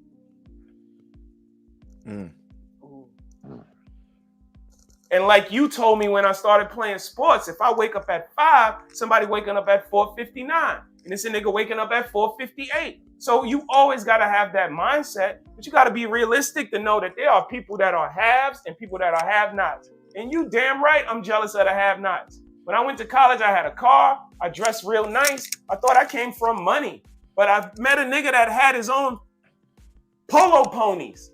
I met a nigga that had his own swimming pool. I said, God damn it, what did y'all stirred me wrong? I supposed to have all this shit that these white boys got and my basketball teammates got. I don't got it. But I had to go out into the world to learn that I was just one person in the world. So yeah, I'm jealous of a lot of shit, but that jealous strives and drives my engine. And now I'm done, bro. Next, you, my brother. Well, I mean, when it comes to jealousy, I'm jealous that look what we're on right now. Growing up, I didn't have this. I had to rely on the people that were around me, family that were around me, and they didn't have the information.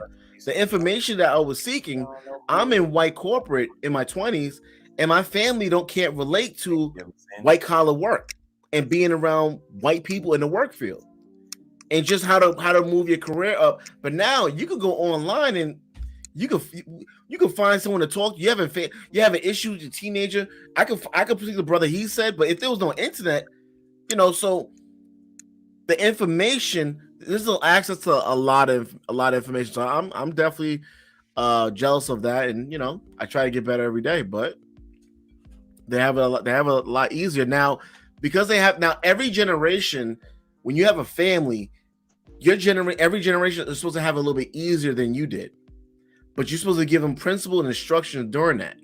The problem is that they have it easier, but they don't have the instruction it has to come from the parents. And that's why they're just getting high all the time, drinking, shooting, all kinds of shit. Look at me. Okay. I'm jealous too. I'm jealous of my dog. But me, sit around my I'm house not all day. jealous because I'm happy I was raised by the generation that raised me. I'm happy I got the knowledge from on hand and off hand. That means through a computer that tell me. I'm glad I got all the knowledge that told me how to use my brain and stuff. Like my brother said, right now, I retired. I'm not working. I own my houses. I own my cars. I don't pay no mortgage. I own them. So that all came from the steps I took to get here. If I'd have took another step, I may not even be where I'm at today. You see, so all that knowledge means a lot. I took all the things that hurt me, I took as energy to build me up. Like, okay, I'm gonna show these motherfuckers. So the way I was raised, it was the way I was supposed to be raised. I'm not jealous of them. I feel sorry for them. That they is getting watered down, that they getting hurt, that they don't use their brain, that they believe everything they see on TV, that they think a stripper pole or showing their ass is the way to be successful in life. I'm like, whoa. I feel sorry. I don't feel jealous. I'm like, oh, I'm glad I wasn't born in that era. You must be crazy. Jealous of them motherfuckers that don't know shit? How they be jealous of a dumb motherfucker? I'm with you. How could you be jealous of some dumb motherfuckers? I'm with you. But they're dumb because their parents are dumb. No, but like you said, my man, once you hit 20, you can seek. You can't blame on your parents no more. Okay, I don't want to get this deep, but we ain't none other father. We lost our parents at a young age. We did. So we raised ourselves, me and my brother. So we had to go, come on, like you said, it's the Lord. You put your faith in the Lord, and you're going to go out there and seek, and you will find. So we can't blame that on the parents. They just been doing, like I say, it's embedded in them. Like I'm telling them day one, they learn how to child. Like I've lived in the projects. They tell their kids, oh, one day you're going to be having something like this. They just ain't even yours. How the fuck you going to tell your kids something like that? Oh, one day you're going to have something like this. Like this is luxury. But understand this. Projects ain't nothing but low income condominiums. I had to take a project and now bust the floor out, make a duplex album, get a doorman, throw carpet in there, ashtray, chandeliers. You guys now you're in a condominium. They got parking spaces. I ain't give a man with no job a parking space. How the fuck can you do some shit like this? That's how they looked before they made projects for black people. I ain't finished, y'all. I worked all my life. I ain't even got a fucking parking space. I done got shot twice in the service. Nigga ain't give me a parking space. I done fought for this fucking country. That don't come with a parking space. But a motherfucker with no job get a parking space. Ain't that a bitch? Turn these cameras back on, motherfucker. And I'm not finished. This world's a bullshit. How the fuck you do that shit, man? They get a laundry room and everything. How the fuck a nigga with no job get all that shit? Go ahead, bro. Cook, bro. Gotta take care of them. Goddamn. Motherfucker catch AIDS. They take care of them. Put them out. Goddamn. But a motherfucker working don't get shit. Not nothing. Right now, they sending Ukraine all this money, but you got homeless motherfuckers on the street. You got $1 billion to send out to another country. Hold on. But you can't give a motherfucker a bologna sandwich on the street. Now, you vote Republican or Democrat? I'm a Republican. Oh, you okay? All right, cool. All right, no problem. Look, he's smiling and shit. Don't be trying to make best friends. Look, he like, you my friend now. Okay. Yep. Right. Y'all are crazy. My man, I'm just speaking real. This is real. How you do that? I lived in the projects. They got dreams that they gotta have one. Oh, you gonna have one? You on the lease? You gonna go out and get one? Come they on. try to pass it down like to Jennifer. Yes. Like that's image right now. How the hell nobody got life insurance? Everybody put it on that stuff. Come on, that ain't right. Some stuff ain't right, but they dumb. And when you dumb, how can you be jealous of a dumb motherfucker? You can't be jealous of a dummy. Because let me tell you the key to life that I learned when I was young. A smart man can act dumb, but a dumb man can't act smart. Mm-hmm. Heard that before too. Nigga, you got that out of fortune cookie. No, I even taught you that everybody can walk on the sidewalk, but everybody can't walk in the streets, little motherfucker. Okay. What do that mean, man? Everybody can walk on the sidewalk, but everybody can't walk. What it means is, see, everybody can walk on the sidewalk. The sidewalk is anywhere you walk along the street lights is on. Once the street light is on, then you in the streets. That's why the lights came on. Everybody said, oh shit, let me get home. The lights coming on. That's called the streets. Now, an example of that is this. If you came to me right now and said, yo, man, these niggas jumped me, man.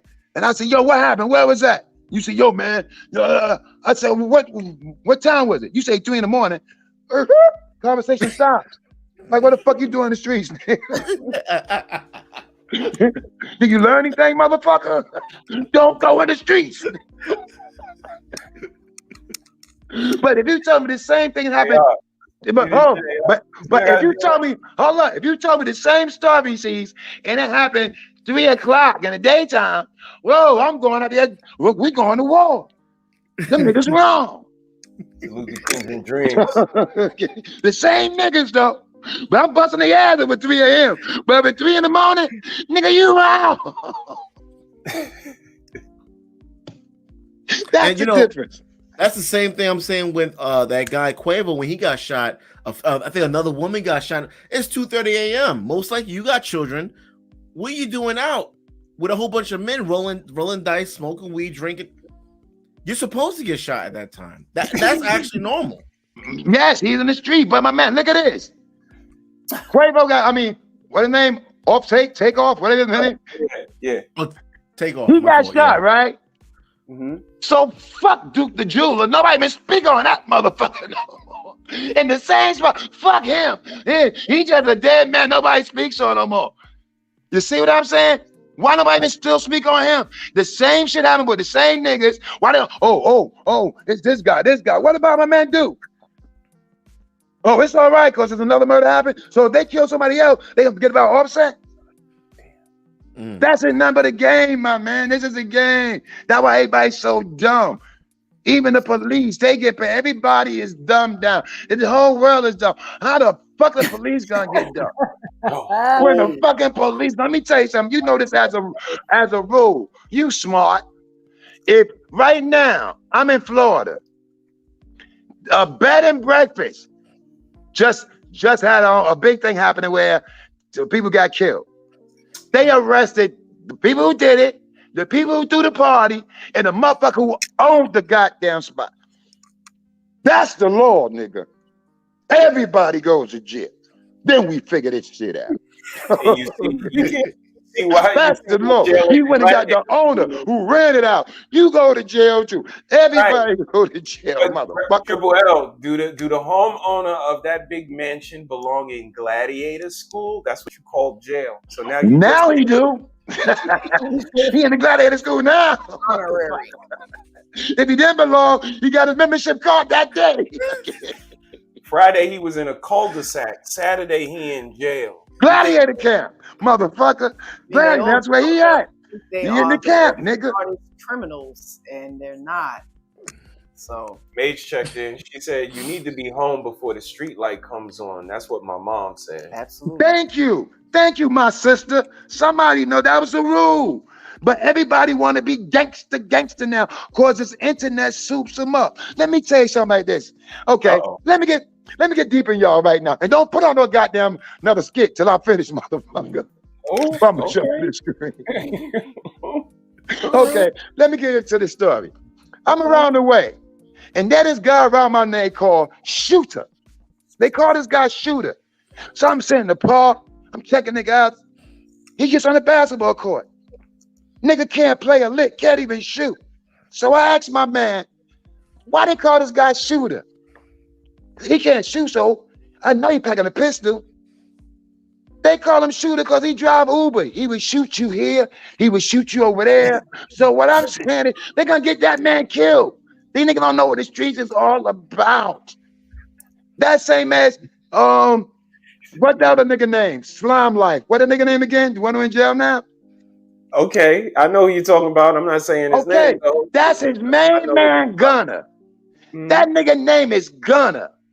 How the police gonna give a motherfucker a plea deal, a name Gunner, in a RICO case? The name speak for itself. That's the Gunner. You gonna let the Gunner go? Nah, see, I ain't finished. See, how you gonna let the Gunner go? I gotta stop But now, when he went to court, like I said, he said his name is Gunner with the O, not the U. No, you get what I'm saying? His name is Gunner. I'm gonna tell. I'm gonna tell. He said, I got the O in the Gunner, not the U. You see what I mean? So this is just, you can make up names in this world. When I was in the street, I didn't come up one morning and say, my name is Trip. The streets named me that. You think I'd have picked that? Trip? The streets knew who I was. Everybody don't get a name. The streets named me that. Only thing I walk on was, oh, my name is Trip. Let me put this on the internet. The Trip, nigga. Where the fuck you get that name from, nigga? You going on a lot of trips? Where the fuck you get that name from? Your name gotta fit. You can't, your name can't be Bo. Your name can't be Bolo and you never had a fight. Fuck this nigga named Bolo for. He never had a fight. But y'all call nigga Bolo. This nigga can't fight. Like nigga 6-shot and don't got a pistol. Then nigga don't even own a pistol. Y'all call him 6-shot. Fuck is wrong with you motherfuckers?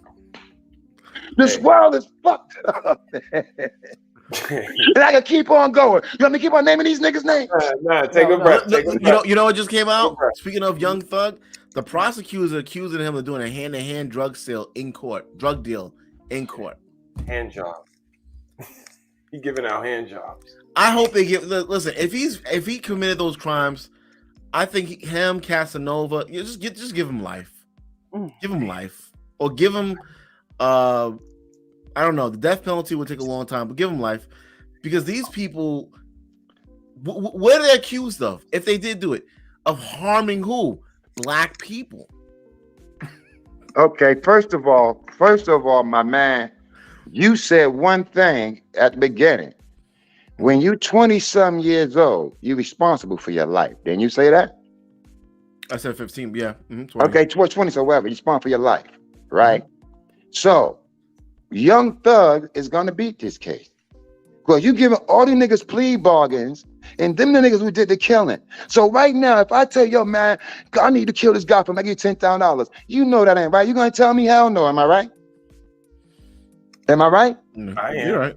So you know better than that. So that I'm telling you, he gonna beat this because you letting all these motherfuckers go. So when my lawyer come up there, okay, you say he did this, he said that. But who did it, motherfucker? Who did it? Was it Gunner? They the one shot him, they the one did it. So you try to say they get 20-something years old, like you said, they grown. And the man will throw money from their face. They'll shoot up anything. So they kill anybody. So why are they on the streets? But he's the one giving the orders. He's Regardless, you grown. I just gave you an order, my man. Did you take it? You're working on morals. And did you take that order? No, you didn't. Because you know right from wrong. You know your responsibility, like you said. They 20-something years old. No, I would like all of them to do life in prison. I would love anyone that committed those crimes that have harmed children and harmed people, especially other black people within your community. I hope all of them do. My man, since you spoke on it earlier, I come from New York. I knew all them niggas in that 69 case. Okay? I knew them personally. I hung out with all them niggas. They ain't offer them niggas no plea deal like that to get out of jail free card. Thank God. No, it don't go down that way. One guy got to get out of jail free card. When you give everybody, then the last nigga could beat the case. That's entrapment now. Now you fucking with the system. It's something going on. No, the How last the guy fuck won't be. everybody get? Let me tell you something. 12 of us do something. Once two tell, they don't need to offer the plea case. They don't offer shoddy. They don't offer mail on plea case. Come on, they don't offer them niggas no plea. Once 169 told. Now, do you want to lessen your time? But nigga, you going to jail, nigga. I mean, because it's always targets, and that's what you're kind of okay, but you don't lock up 30-something niggas for one motherfucker. You moving off of Wait, what you mean? Like one person? Like wait, what do you mean? Like if he killed one person? What do you mean? No, they arrested damn near 30 motherfuckers, and they only targeted one motherfucker. Everybody offered a plea deal. Right there, something wrong with that case. No, it's not. That nigga said the nigga named Gunner. He said he killed motherfuckers for this. So all I had to say was Mel told me to do it. Mel told me to do it. You cannot convict somebody off of what their name is. So you need to really stop saying his name Gunner. Like that's gonna, ironclad your conviction. How else do you get your name? Your name tell who you is in the street, nigga. See, that's what your name is still for. Working off 1960s. This is not the 60s, man. So your name could be Gunner. You don't own a pistol. That's what I'm talking about. Whatever you want at any time you want. You got a nigga in your name named Shooter, and he don't shoot nothing. So just because you have a name, that don't mean nothing. And again, I hear what you're saying morally.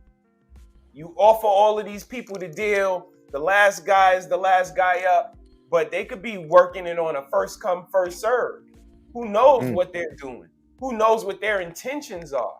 And that's the power of the government. They got all of the chips is in their favor. See, when you get locked up, they come to you and they tell you, do you want to tell? If not, if this guy tell first, our deal is off the table. Yep, and that's what's happening with Gunner. So that, but you said I'm trying to say, everyone else. If that's everyone in every case. So once they get somebody to tell, then your deal's off the table. But they still giving out deals because everybody telling something different. Simple. They don't need to believe me. That don't work like that. Not when you in jail. You don't know how a RICO case work, nigga. Please, nigga. All right, I get you was in the street. I get you did what you did. But you wasn't never on the inside of no RICO case, nigga. I had to make you read your own case. Dude, regardless. I know the sense of man, listen. If you the killer, you the killer. How the fuck can they let you walk? If you kill motherfucker, we're gonna tell their family, oh, it's all right. We got the man who gave the hit, but we gonna let the killer go. And I gotta face that killer every day. I gotta look at that killer in his eyes every day. The nigga who really killed my son. You gotta have evidence, Triple L. I got evidence. He said it on court. I killed. The nigga told me to kill him. Oh, you told. So okay, I'ma kill you, nigga. You killed my son. See, I don't give a fuck who told you to kill my son. Back to the morals. You know that's still against the law, right? You know that, right? Well, hey, everybody getting out of jail. I go there too. I'm a snitch student, motherfucker. I snitch on myself. Let's bring this back in. Shout out to everybody checking in. Give yourself a shout out. Nigga, we can go to bed. They checking in now. What the fuck they was? Now, Sean, what he is saying, I've always said this. If I have a child and someone takes my child's life, it is my responsibility to take that person's life or their mother, whoever. Someone has to. There's no way I put a child on this planet and this other person took my child's life. And I've accomplished quite a bit. I have things going for myself. I would throw that shit away. There's people in this world that will stab you or shoot you for stepping on your sneakers. So since we know that type of ignorance exists, and I know it's wrong, I would kill a motherfucker if they kill my child. Yes, unless your child was in the streets.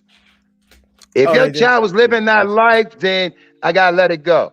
But if he's a good, that's part of the game. But my if he ain't in that part of the game, no, you don't let it go.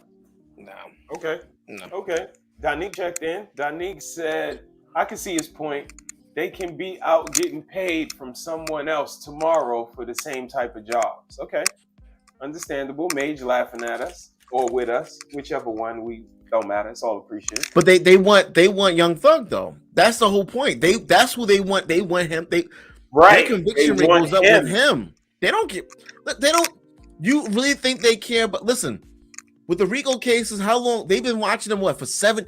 They know about when they go out and they kill someone. They know when that happened. They didn't do shit then.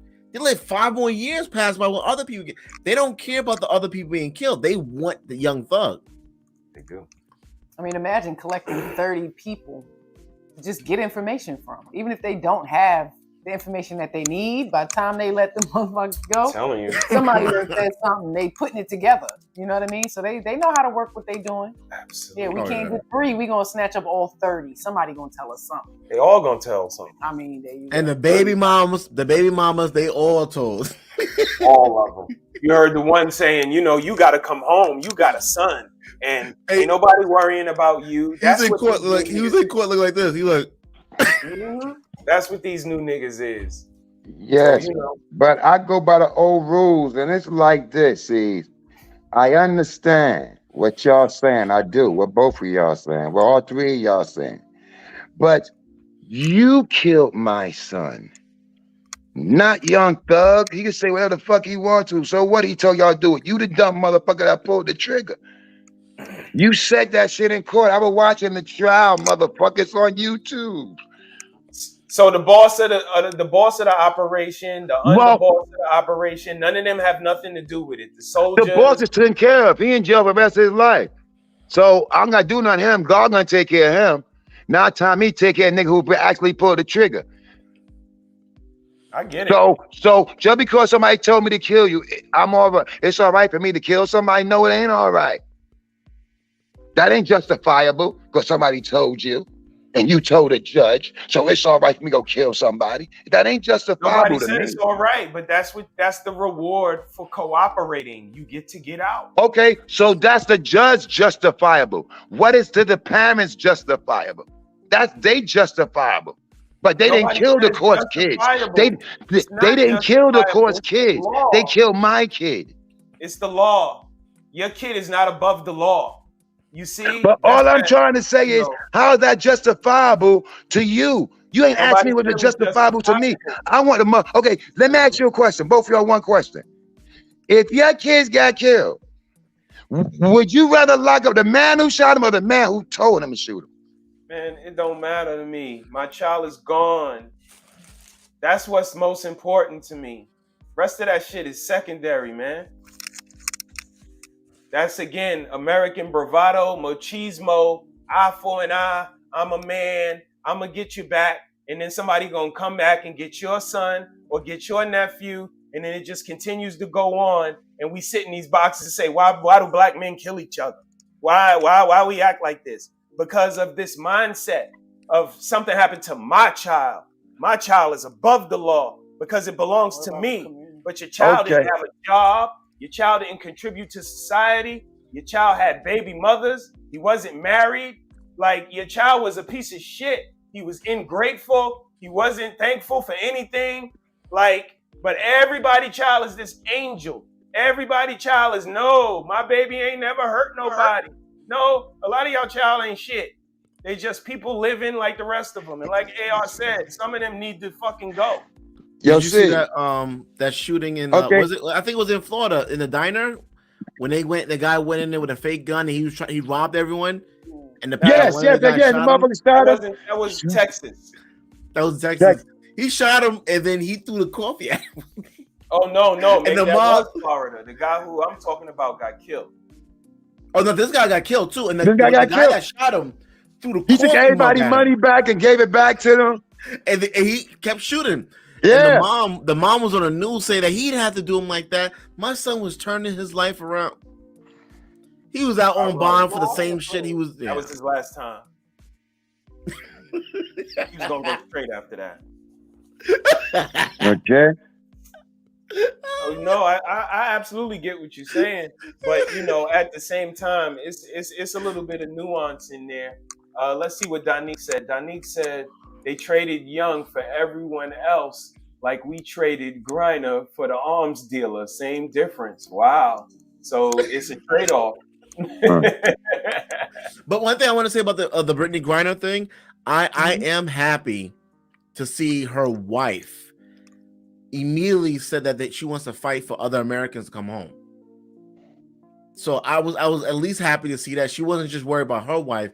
She wants to fight for the other Americans that's in Russia for them After her wife came home. Right. She said, first of all, my man, what did Brittany Griner do for our country? I'm a military man. That ain't right. We didn't ask to be there, my man.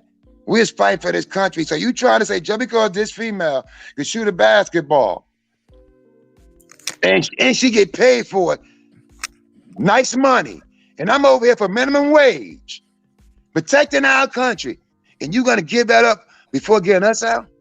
You know that's an insult to me. When I come home, I may turn Rambo on this country.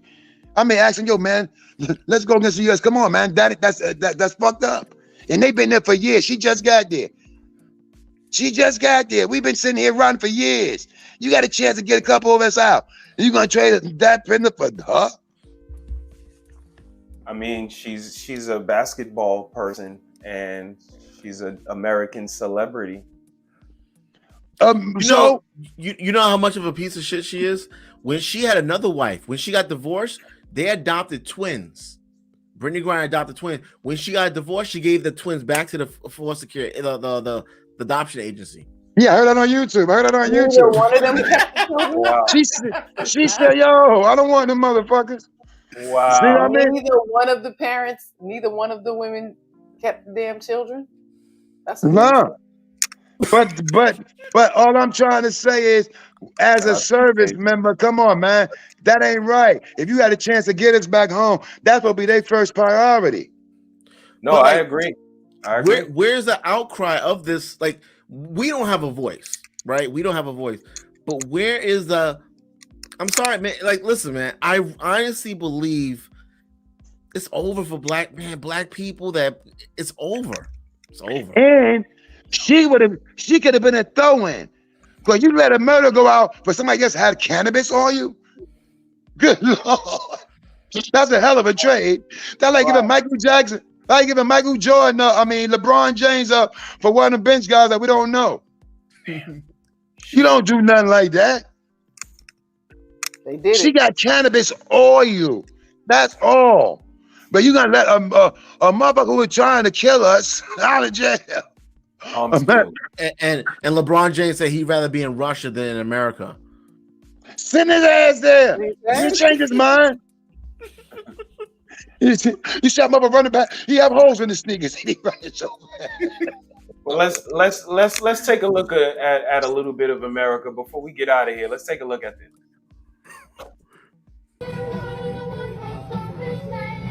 You see, most people see this and think it's cool, but they don't understand what's coming in the near future. It all started with self-checkout in grocery stores. Everybody loved it, thought it was convenient. I mean, it saves time. You don't gotta worry about waiting in long-ass lines. But then fast food companies started doing it. The more self-checkouts, the less labor. Way more people without jobs, way more poverty. Way more people gonna be on the streets. Everybody was so focused on migrant workers taking their jobs. But in reality, migrant workers aren't what you should be worried about. It should be technology. I mean, they even got robot waiters. All the jobs that people were able to get without high school diplomas, without college degrees, soon they're gonna be a thing of the past.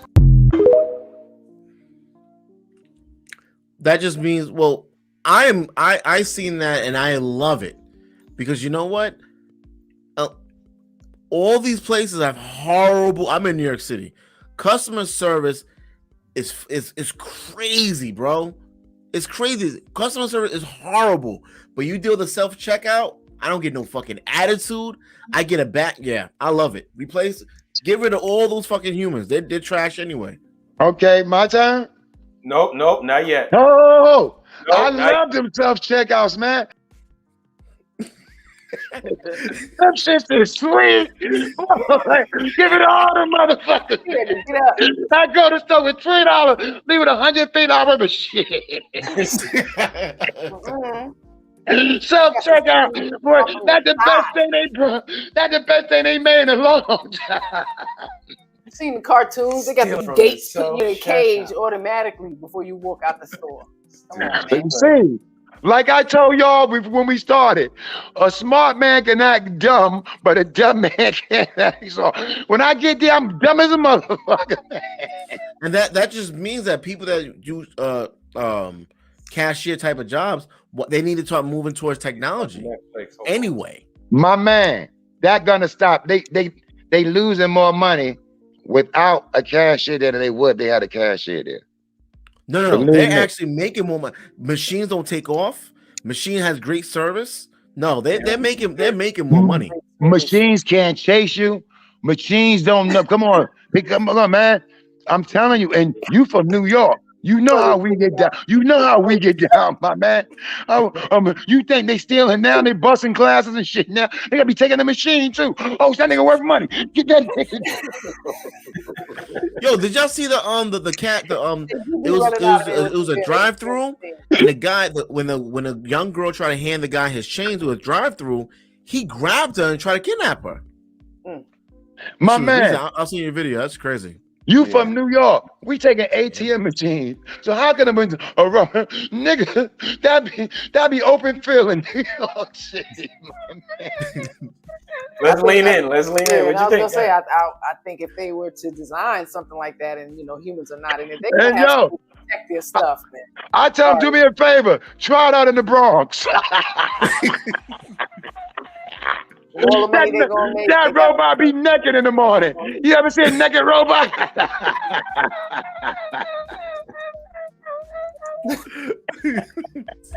Shockwaves with the recent launch of its fully automated restaurant, complete with machines to take orders and prepare food, and completely transformed with an automated arm delivering orders placed through a phone app. I'm robbing you, Jeff mother. R. commented, You better have a might pistol actually on get it. my order right, while Greek Fire raised a valid concern, asking, but who will the customers jump over the counter to fight when their fries are cold?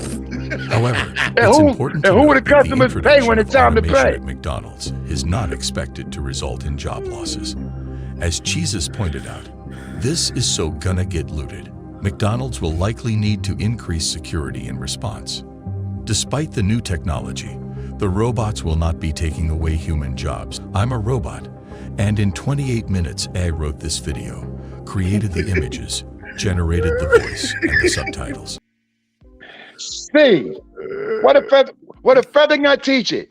How to dial 911. Listen, as an employee myself, man, you don't have to deal with pregnancy. You don't have to deal with people calling out during the times you need them. I'm for it. I'm definitely for it. But you from New York, we from they won't last. They won't make a dime in that motherfucking spot. You see what they doing right now, my man. You from New York. What part of New York you from? In the Bronx. Oh my God. He won't say that. He won't say that. Now, my man, let me ask you a question. Realistic. Do you think that technology could last in the Bronx? Yeah, I believe what happens is that once you put that type of technology in a certain area, other parts of that area becomes better. Better. My man, they robbing everything in sight in the Bronx. Yes. And they're allowing that, especially after the George. Listen, real quick. Especially after the George Floyd, they allow all those riots. You know why? Because they're getting ready to do another third strike law, and I'm for it. So they're gonna do another massive incarceration, and we're gonna get a lot of these. They're gonna be off the streets soon. Ain't a jail big enough to get all them motherfuckers off the streets, my man. They ain't a jail big enough. They crying now that jail's overcrowded. But that's why they're building several. They're breaking down Rikers Island and they're building several jails in every borough in New York City. Yeah, bed and breakfast jails. They ask you, can you for $1,000 a month whole inmate force. Ain't the jail big enough for all them criminals in New York, my man? You see the news? They cry every day. The nigga rob us a day, we see him next week. He's right back on the street. Yeah, the no bail. Come on, man. You know that. I can see if you tell me you were from Arkansas or something. You from the Bronx, nigga. You know that. Let me tell you something. I won't even go to the Bronx, nigga. And I got 2 pistols on my side, nigga. I don't know.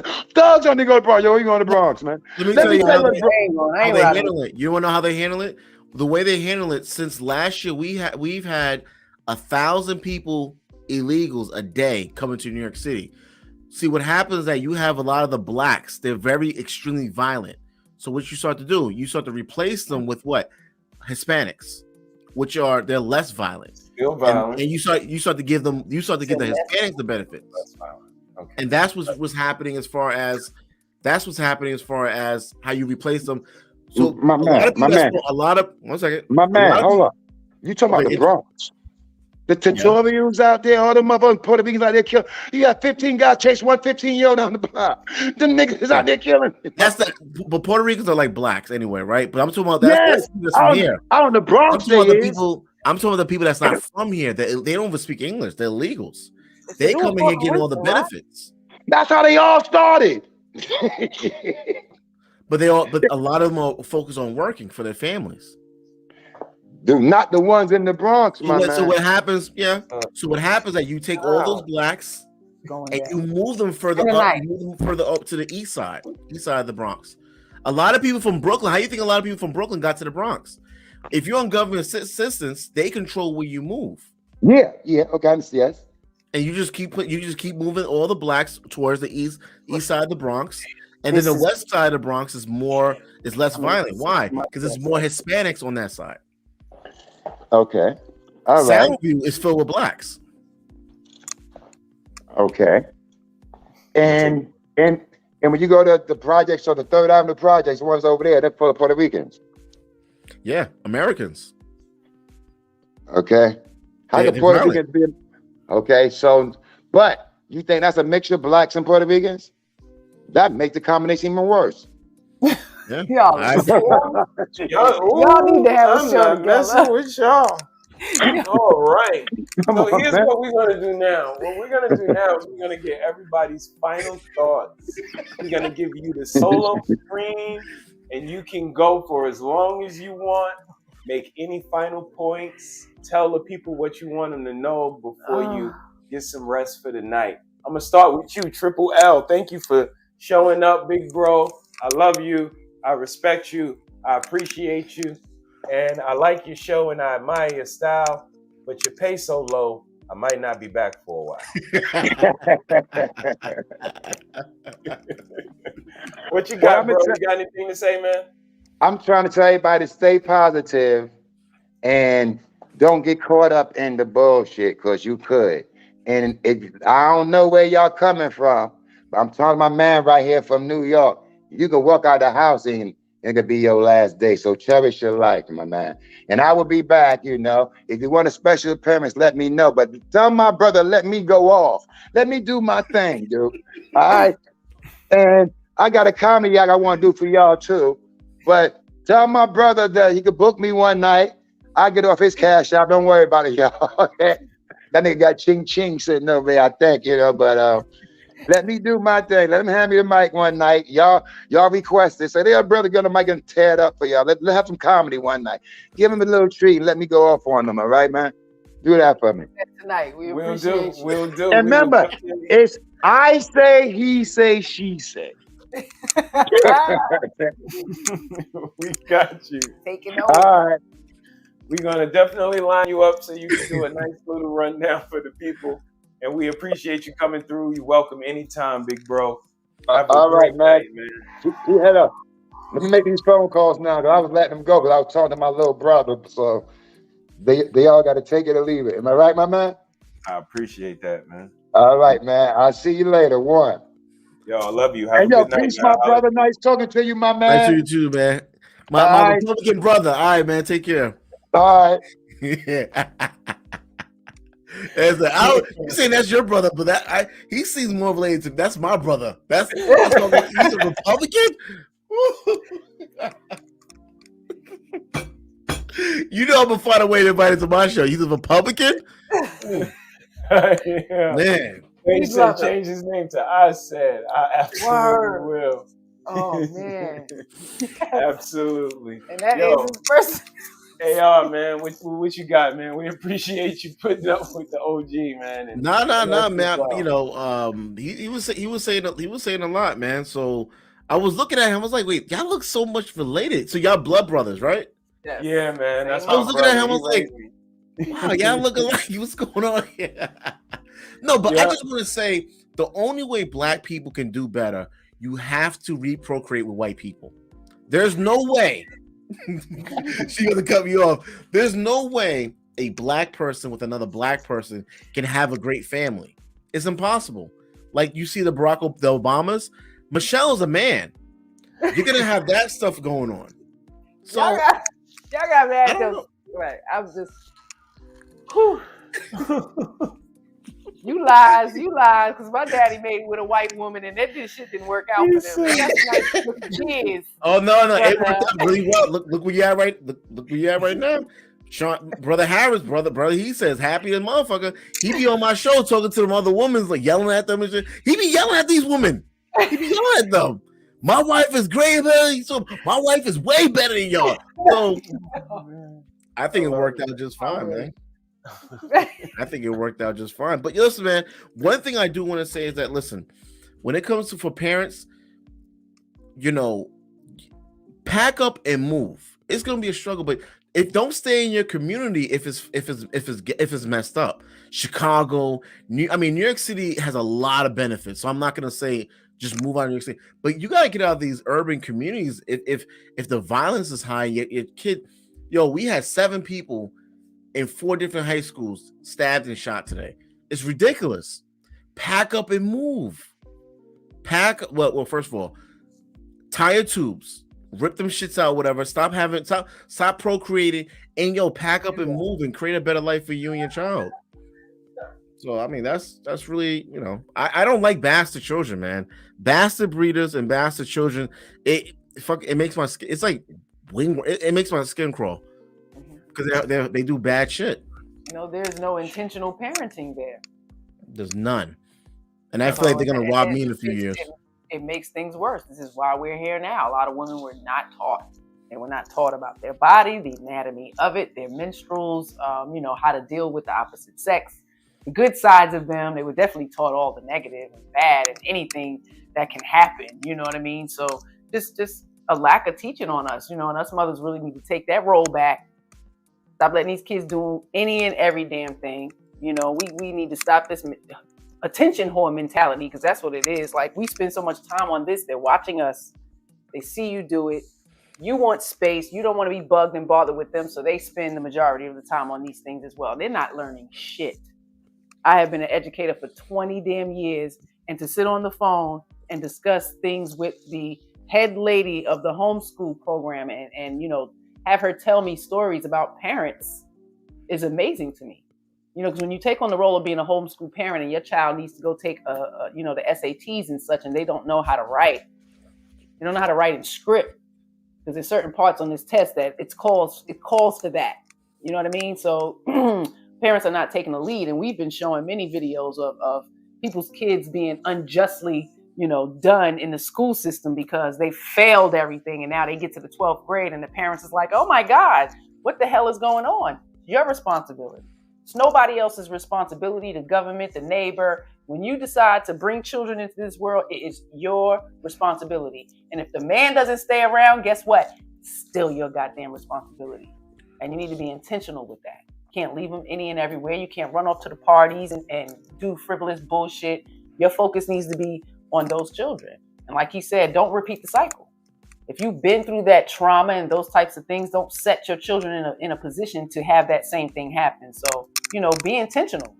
Be conscious of what the hell is going on around here, because it's no joke. Like you said, kids are getting really hurt in school. So before you end, I do want to ask you a question. Now, I believe Baltimore has the lowest reading level in the United States, Absolutely. right? I mean, is it because of what? Is it a drug issue in Baltimore? I mean, I know there's drugs everywhere, but I mean, because I watched The Wire and I heard about Baltimore. I mean, is it drugs that's affecting the parents or? It's a perfect storm, AR, of it's absolutely drugs, but dilapidation, food deserts. It's really the place of where it's a perfect storm. In Baltimore City, there's so many abandoned hospitals, abandoned supermarkets, and just things that are so vital to the community that no other community would let these things fall by the wayside. But here in Baltimore, it happens a lot and often, and the kids have to fight through that and then go to an education system that is poorly manned, lack of inspiration amongst the teachers as well as the students, because they're always asking for supplies, fans, ACs for the children in the summertime, which is just completely ironic when we have a casino right down the street and another one 20 miles away, and then another one 20 miles away from that, right? The state where John Hopkins resides, and so on and so forth. So it's a lot of ignorance, but it's a lot of neglect as well.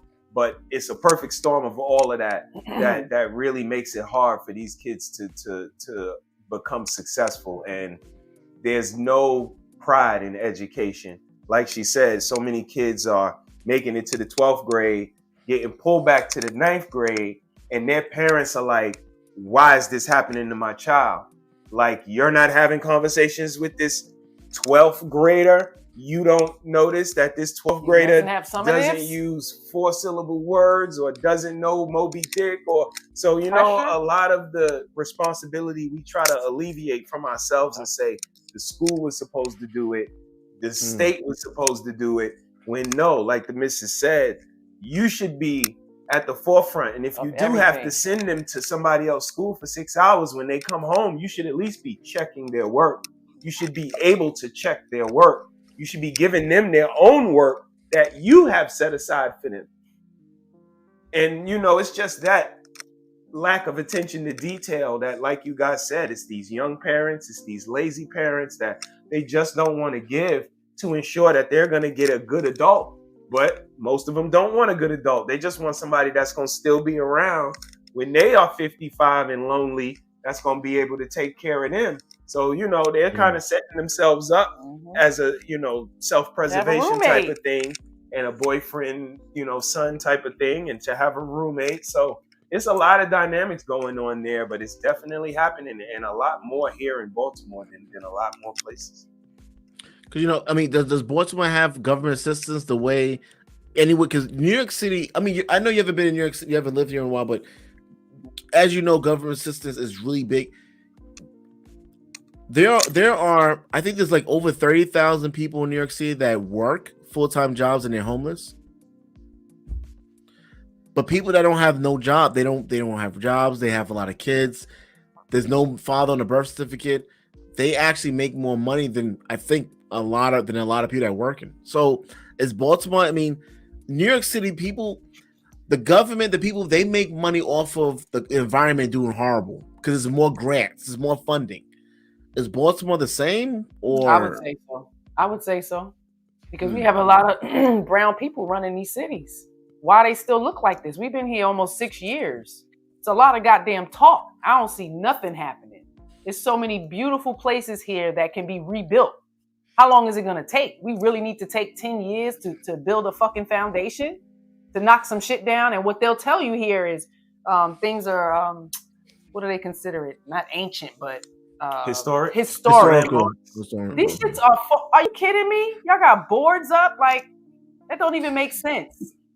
So, they just, it's just piling bullshit on bullshit, and there's no way out. And if the people are not educated, they don't know how to get out. Who's advocating for them? There's nobody to advocate for them. So all the people, they're going in, uneducated, just going voting people in, and these people ain't doing nothing. They're really not. The money is going right in their pocket. Because I couldn't live here and see myself being a higher up and making $200,000 and I'm watching my people live the way they live. That's not how it's supposed to go. I don't think that's how our community leaders should be living. They should be living normal damn lives. They should not be making all that money and their community still look like shit after they're gone. I mean, again, you know, realistically, they're not making the money. Money in states go to specific places, you know, mostly school principals and coaches of sports teams, usually in colleges and high schools and so on and so forth. So we know where the money is. And like I said, whether it's ignorance or negligence, you know, the choice is yours. But just, you know, again, the casino, the betting, all of the different avenues, the lottery, which is supposed to allocate funds to public schools, it's just when you have to ask us as parents to bring in fans for the kids to be comfortable in the summertime, it's not correlating. So, you know, we felt it was best to pull our kids out, take control of their education. And we know that everybody doesn't have the luxury to do that. So, you know, like I said, I would just suggest that you start to incorporate learning for them in your own fashion. Even if they go to school for 6 hours and learn someone else's education, give them some teaching, give them some discipline when they come home to say, this is my work I need you to do. This is my report I need you to do. And it's going to be on some information that's detrimental and, you know, more close to heart to them versus the information that they're given from, you know, the indoctrination of school. But Baltimore is a very unique place.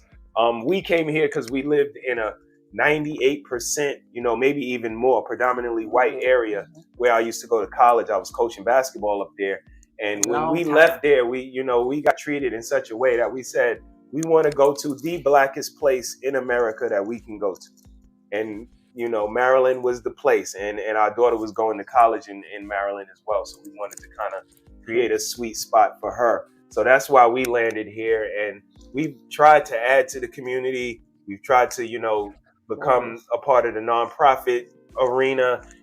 But, you know, and we still are a part, but it's such an uphill battle that, you know, we can still continue to throw the stones in the ocean to get a ripple. But, you know, realistically, looking at everything and being here for 5 years, it's absolutely an uphill battle, AR. You know, there's places, as you know, New York City, especially in Brownsville, where like if you clean up the street, if you pick stuff up, they're gonna fuck you up. Like the community, the people there don't want you to clean up the area and make it safer, make it better.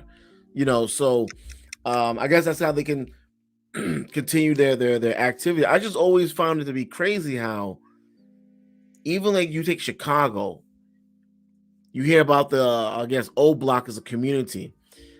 Michelle Obama's from there. You got Chicago where a lot of Oprah Winfrey, although I don't hear none of them talk about the violence. Like I don't hear none of them talk about stop the violence. They don't. No, I know, but I mean, they still have exist, stuff there. They you know, they know it exists. They know it. Chicago, listen, Chicago, Martin Luther King Day, they had 21 shootings. God, that's just a day. I didn't even say the weekend. There's, I think 4th of July, they had 71 shootings in 4th of July. So they know what's going on, but I don't hear no one speaking on it.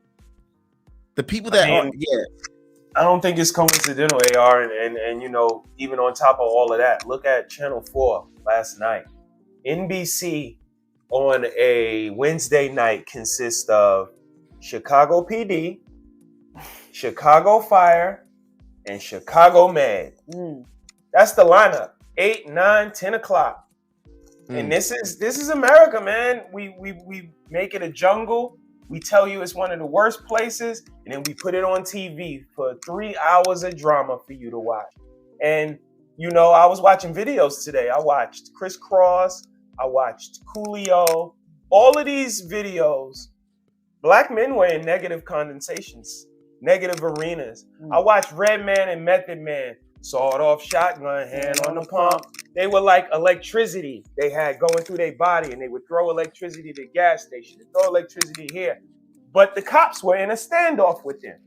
And I'm just thinking, why did the video have to go like that? Because the record label said, yeah, you know what would make this great is if you guys were going against cops. But it just plants in our subconscious that black men just can't be good. They just can't be positive. Every time you see them, they're going to be on the opposite side of the law. And again, Coolio came on.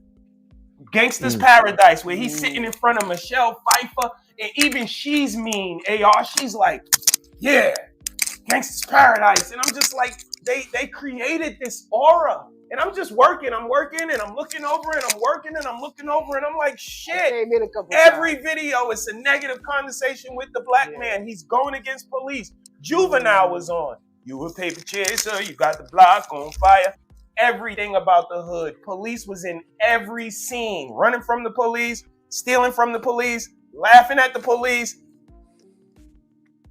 It's not a coincidence. Yeah, no. Wow. Not by a long shot. They learned quickly how simple we were from media. Once it came in, you know what I mean? What, the 50s, 40s, even the 30s, early TV and radio and all of that, people going out to buy the commercial, whatever they said on the commercial, families just going out to buy it. It's like being down with the Joneses. Keeping up with the Joneses. I mean, all in rap, like growing up when I was younger, I didn't like Police. Cause I'm listening to the songs and everyone, from Biggie Small, that's the first person I ever heard rap, and I was like, that's crazy. But from everyone, they all talk negative about law enforcement or wrong about order. Why? Stop enforcing the law and allow me to keep giving this poison to my own community. Do what I want to do with no. And then you got the chicks that's in the police station. That's she's. And then in New York, we had another woman that slept with 4 dudes in the police station. It's like, come on, bro, y'all marrying these women? I mean, before we get out of here, AR, thank you for coming up, man. Let's go ahead. It's all good, man. I always appreciate y'all. You know, anytime I ask you to come by, you always come by. I know you got to get up early in the morning. You still should come through, man. I appreciate you and your family. You know, let's get it. Do it. Developments as this investigation continues. Several Laverne police officers here are caught up in something of a scandal. Everything from inappropriate sexual conduct, sexual harassment, lying, and word is, that's not the end of it. Shocked and overall disappointed with our police department and what's happened. Newly elected Alderman Kara Hobbs says since the story broke on Friday, she's been flooded with constituent calls. It's been really frustrating from a leadership standpoint to have citizens' questions and concerns regarding this, and I'm learning the details right along with the general public. Here is what we know. An internal investigative report documents explicit and graphic detail of officers involved in sexual misconduct, some of it happening while on duty and on city property. 5 have been fired: Patrol Officer Megan Hall, Patrol Officer Juan Lugo Perez, Sergeant Lewis Powell, Detective Seneca Shields, and Sergeant Henry Ty McGowan. 3 others have been suspended: K-9 Officer Larry Holliday, Patrol Officer Patrick Magliocco, and Patrol Officer Gavin Schoberl. Hobbs says details of the investigation made public so far have shaken public confidence in the PD. There's definitely going to be a time period where we're going to have to really emphasize rebuilding the trust of our community. Yeah. Police Chief Chip Davis issued a statement saying, in part, the actions of a few do not represent the entire department. The situation will be addressed internally, and that counselors are being brought in to help officers. Now, the husband should have took her for JJ and kept that shit home. That, see? Right. You going to work? As he said, he told me that you don't want to keep our partners. So what, they turn their body? I thought this was have their body cam on. Why? You going to work? They're just nasty out here, man. They're in the workplace, and I think they was having orgies in the. Yeah. She's just nasty. Oh, I knew you was gonna say that. Let's lean in. To end her life. I can't tell you how many memes I've seen and videos I've seen of people laughing at this woman and shaming her for what she did. Now, I read the article. I know what she did. She should lose her job. But y'all, enough is enough, man. Does bullying people on the internet make you feel better about yourself? This reminds me of a story in the Bible where a woman was caught in adultery and everybody in town was going to stone this woman to death for what she had done. And then Jesus steps on the scene. Jesus looks at the crowd and says, "He who is without sin, throw the first stone." Then one by one, stones started to drop. Jesus didn't condemn this woman. He saved her life and told her to leave her life of sin. Now, I'm not saying what this lady did is okay by any means. What I'm saying is enough is enough. Drop your stones. Bro, what are you talking about? What the fuck are you talking about? What are you talking about? She had multiple. Listen, man. That woman he's talking about in the Bible was a prostitute, and she was not married. This woman is married. She took training in the academy. She's supposed to, she's supposed to be having a moral compass of the duty of not to do that. And don't bring the Bible into this, because I guarantee ain't no way. God don't let hoes in heaven. That has to be somewhere in heaven, somewhere in the Bible. It ain't happening, bro. It ain't happening. There's no way. She's married. 7 dudes. Saved the hoe. They ran trains on her at the station. You think that's going to happen? Hold on. I got a question now for y'all. So when they said, fellas, we need y'all to do a team building activity, was she the team building activity? Yeah. Mm-hmm. I mean, shame needs to be brought back. First she ain't got no shame, and the husband's still gonna stay with her. And as long as they're on duty, their job is to protect and serve. So, just to be so damn, sex is everything. What'd you say? Her husband said, "Hey, he gonna stay with her." He gonna stay with her. She didn't even take down her Facebook page. It's still up. He gonna stay with her. You know what? He into that freaky stuff. He probably got a train ran on him too. There's no way. There's no fucking way, bro. A lot of crazy, people, man. Yeah, it is. It is. And that's just the people that got caught. there was a meme of the K9 dog somewhere. And that's a work. Even a sergeant. So the sergeant didn't have enough common sense. They supposed to be protecting and serving, and they're gonna throw away their career. They fucking and poking. That means they can't get no city jobs in the United States of America. They can never get a city job. Why? Did you guys remember Officer Diesel that be on Red Lipstick Vibes panel sometimes, right? Mm-hmm. Yeah. Did you see that his police department, he's the only police officer working right now? They have such low turnout for employees and layoffs, so on and so forth, that he was a one-man police unit, police force. Wow. They had him on the news and everything. Like, he put it on his personal Facebook page, and absolutely protect Officer Diesel. Right. Shout out to you, brother. Damn. Stay safe out there. But yeah, he was definitely God bless him. One man show out there. Won't be me, I'll tell you that. He's brave. They got a lot of incentives, and they are starting the officers off at more and stuff. But yeah, it's happening everywhere. Nah, if that was, man, God bless him, because I would have had my gun out. Yeah, he is the captain. He is the captain, man. He is the captain. Absolutely. Wow. Yeah. Amazing. So yeah, man, that's all I got tonight, man. It was fun, AR. Listen, man, God bless you, man. You and your family. I appreciate y'all. Thank you, man. Your brother's crazy. He is crazy. We love him very much. He is crazy. Very much. Indeed. But he's my brother too, man. He's my, what I'm saying? That's good. That makes us brothers, man. So we are back. Absolutely family, man. I love it. But you have a great night. Enjoy your weekend. Man. Let me know when you on, man, so we can blast off. Absolutely, man. All right, brother. Take care. Have a great night. Mrs. Harris, you want to give them some final words for tonight? It was fun tonight, It man. was. It was a lot of laughs. Y'all made me cry a couple times laughing so hard. I appreciate that. It was fun. Thank everybody for checking in. Death Mage, you are MVP to us. We appreciate you so much in the group, in the chat, always checking in with us, and always playing that video game for us, too. That is so entertaining. I was loving the dragons today and different stories you was telling me, and you go and burn that other doggone village to the ground.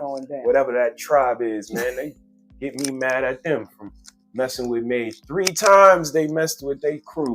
So you got to go get them back, and I'll be checking that out. So shout out to everybody that checked in. Information Man Show. Appreciate you for stopping by. Shout out to Brother Vaughn. Shout out to all our regulars, Donique. Shout out to Nightbot. Shout out to Sir Hale. Shout Wally out to Dusto Wally, Isaiah, Dusto. Yeah, we had a full house. Army Vet, Karma was up in here. Isaiah came through with some amazing chat. Appreciate you, bro. And it's always fun hanging out with y'all. Always fun chopping it up. We will be back next week with an amazing segment. We wanted to get to it tonight, but we just didn't have enough time. Yeah. My brother came on and blessed us with his presence as usual. He does that in all conversations. Them Leos have that type of they do. Energy. Shout out to him. We love it. But we love him so. We appreciate him so much. Triple L, you always welcome, big bro. And thanks for coming up, man. It's dope. Be good to somebody that's not you, because that's when real character shines through. And man, Mrs. Harris, be intentional with these kids, because it's crazy out here, and they growing up quickly. So, shout out to y'all. Have a good weekend. See y'all next week. Yes, we will. Have a great week. Everything in creation and in physical form has its own fundamental resonant frequencies.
Everything in creation and in physical form has its own fundamental resonant frequencies.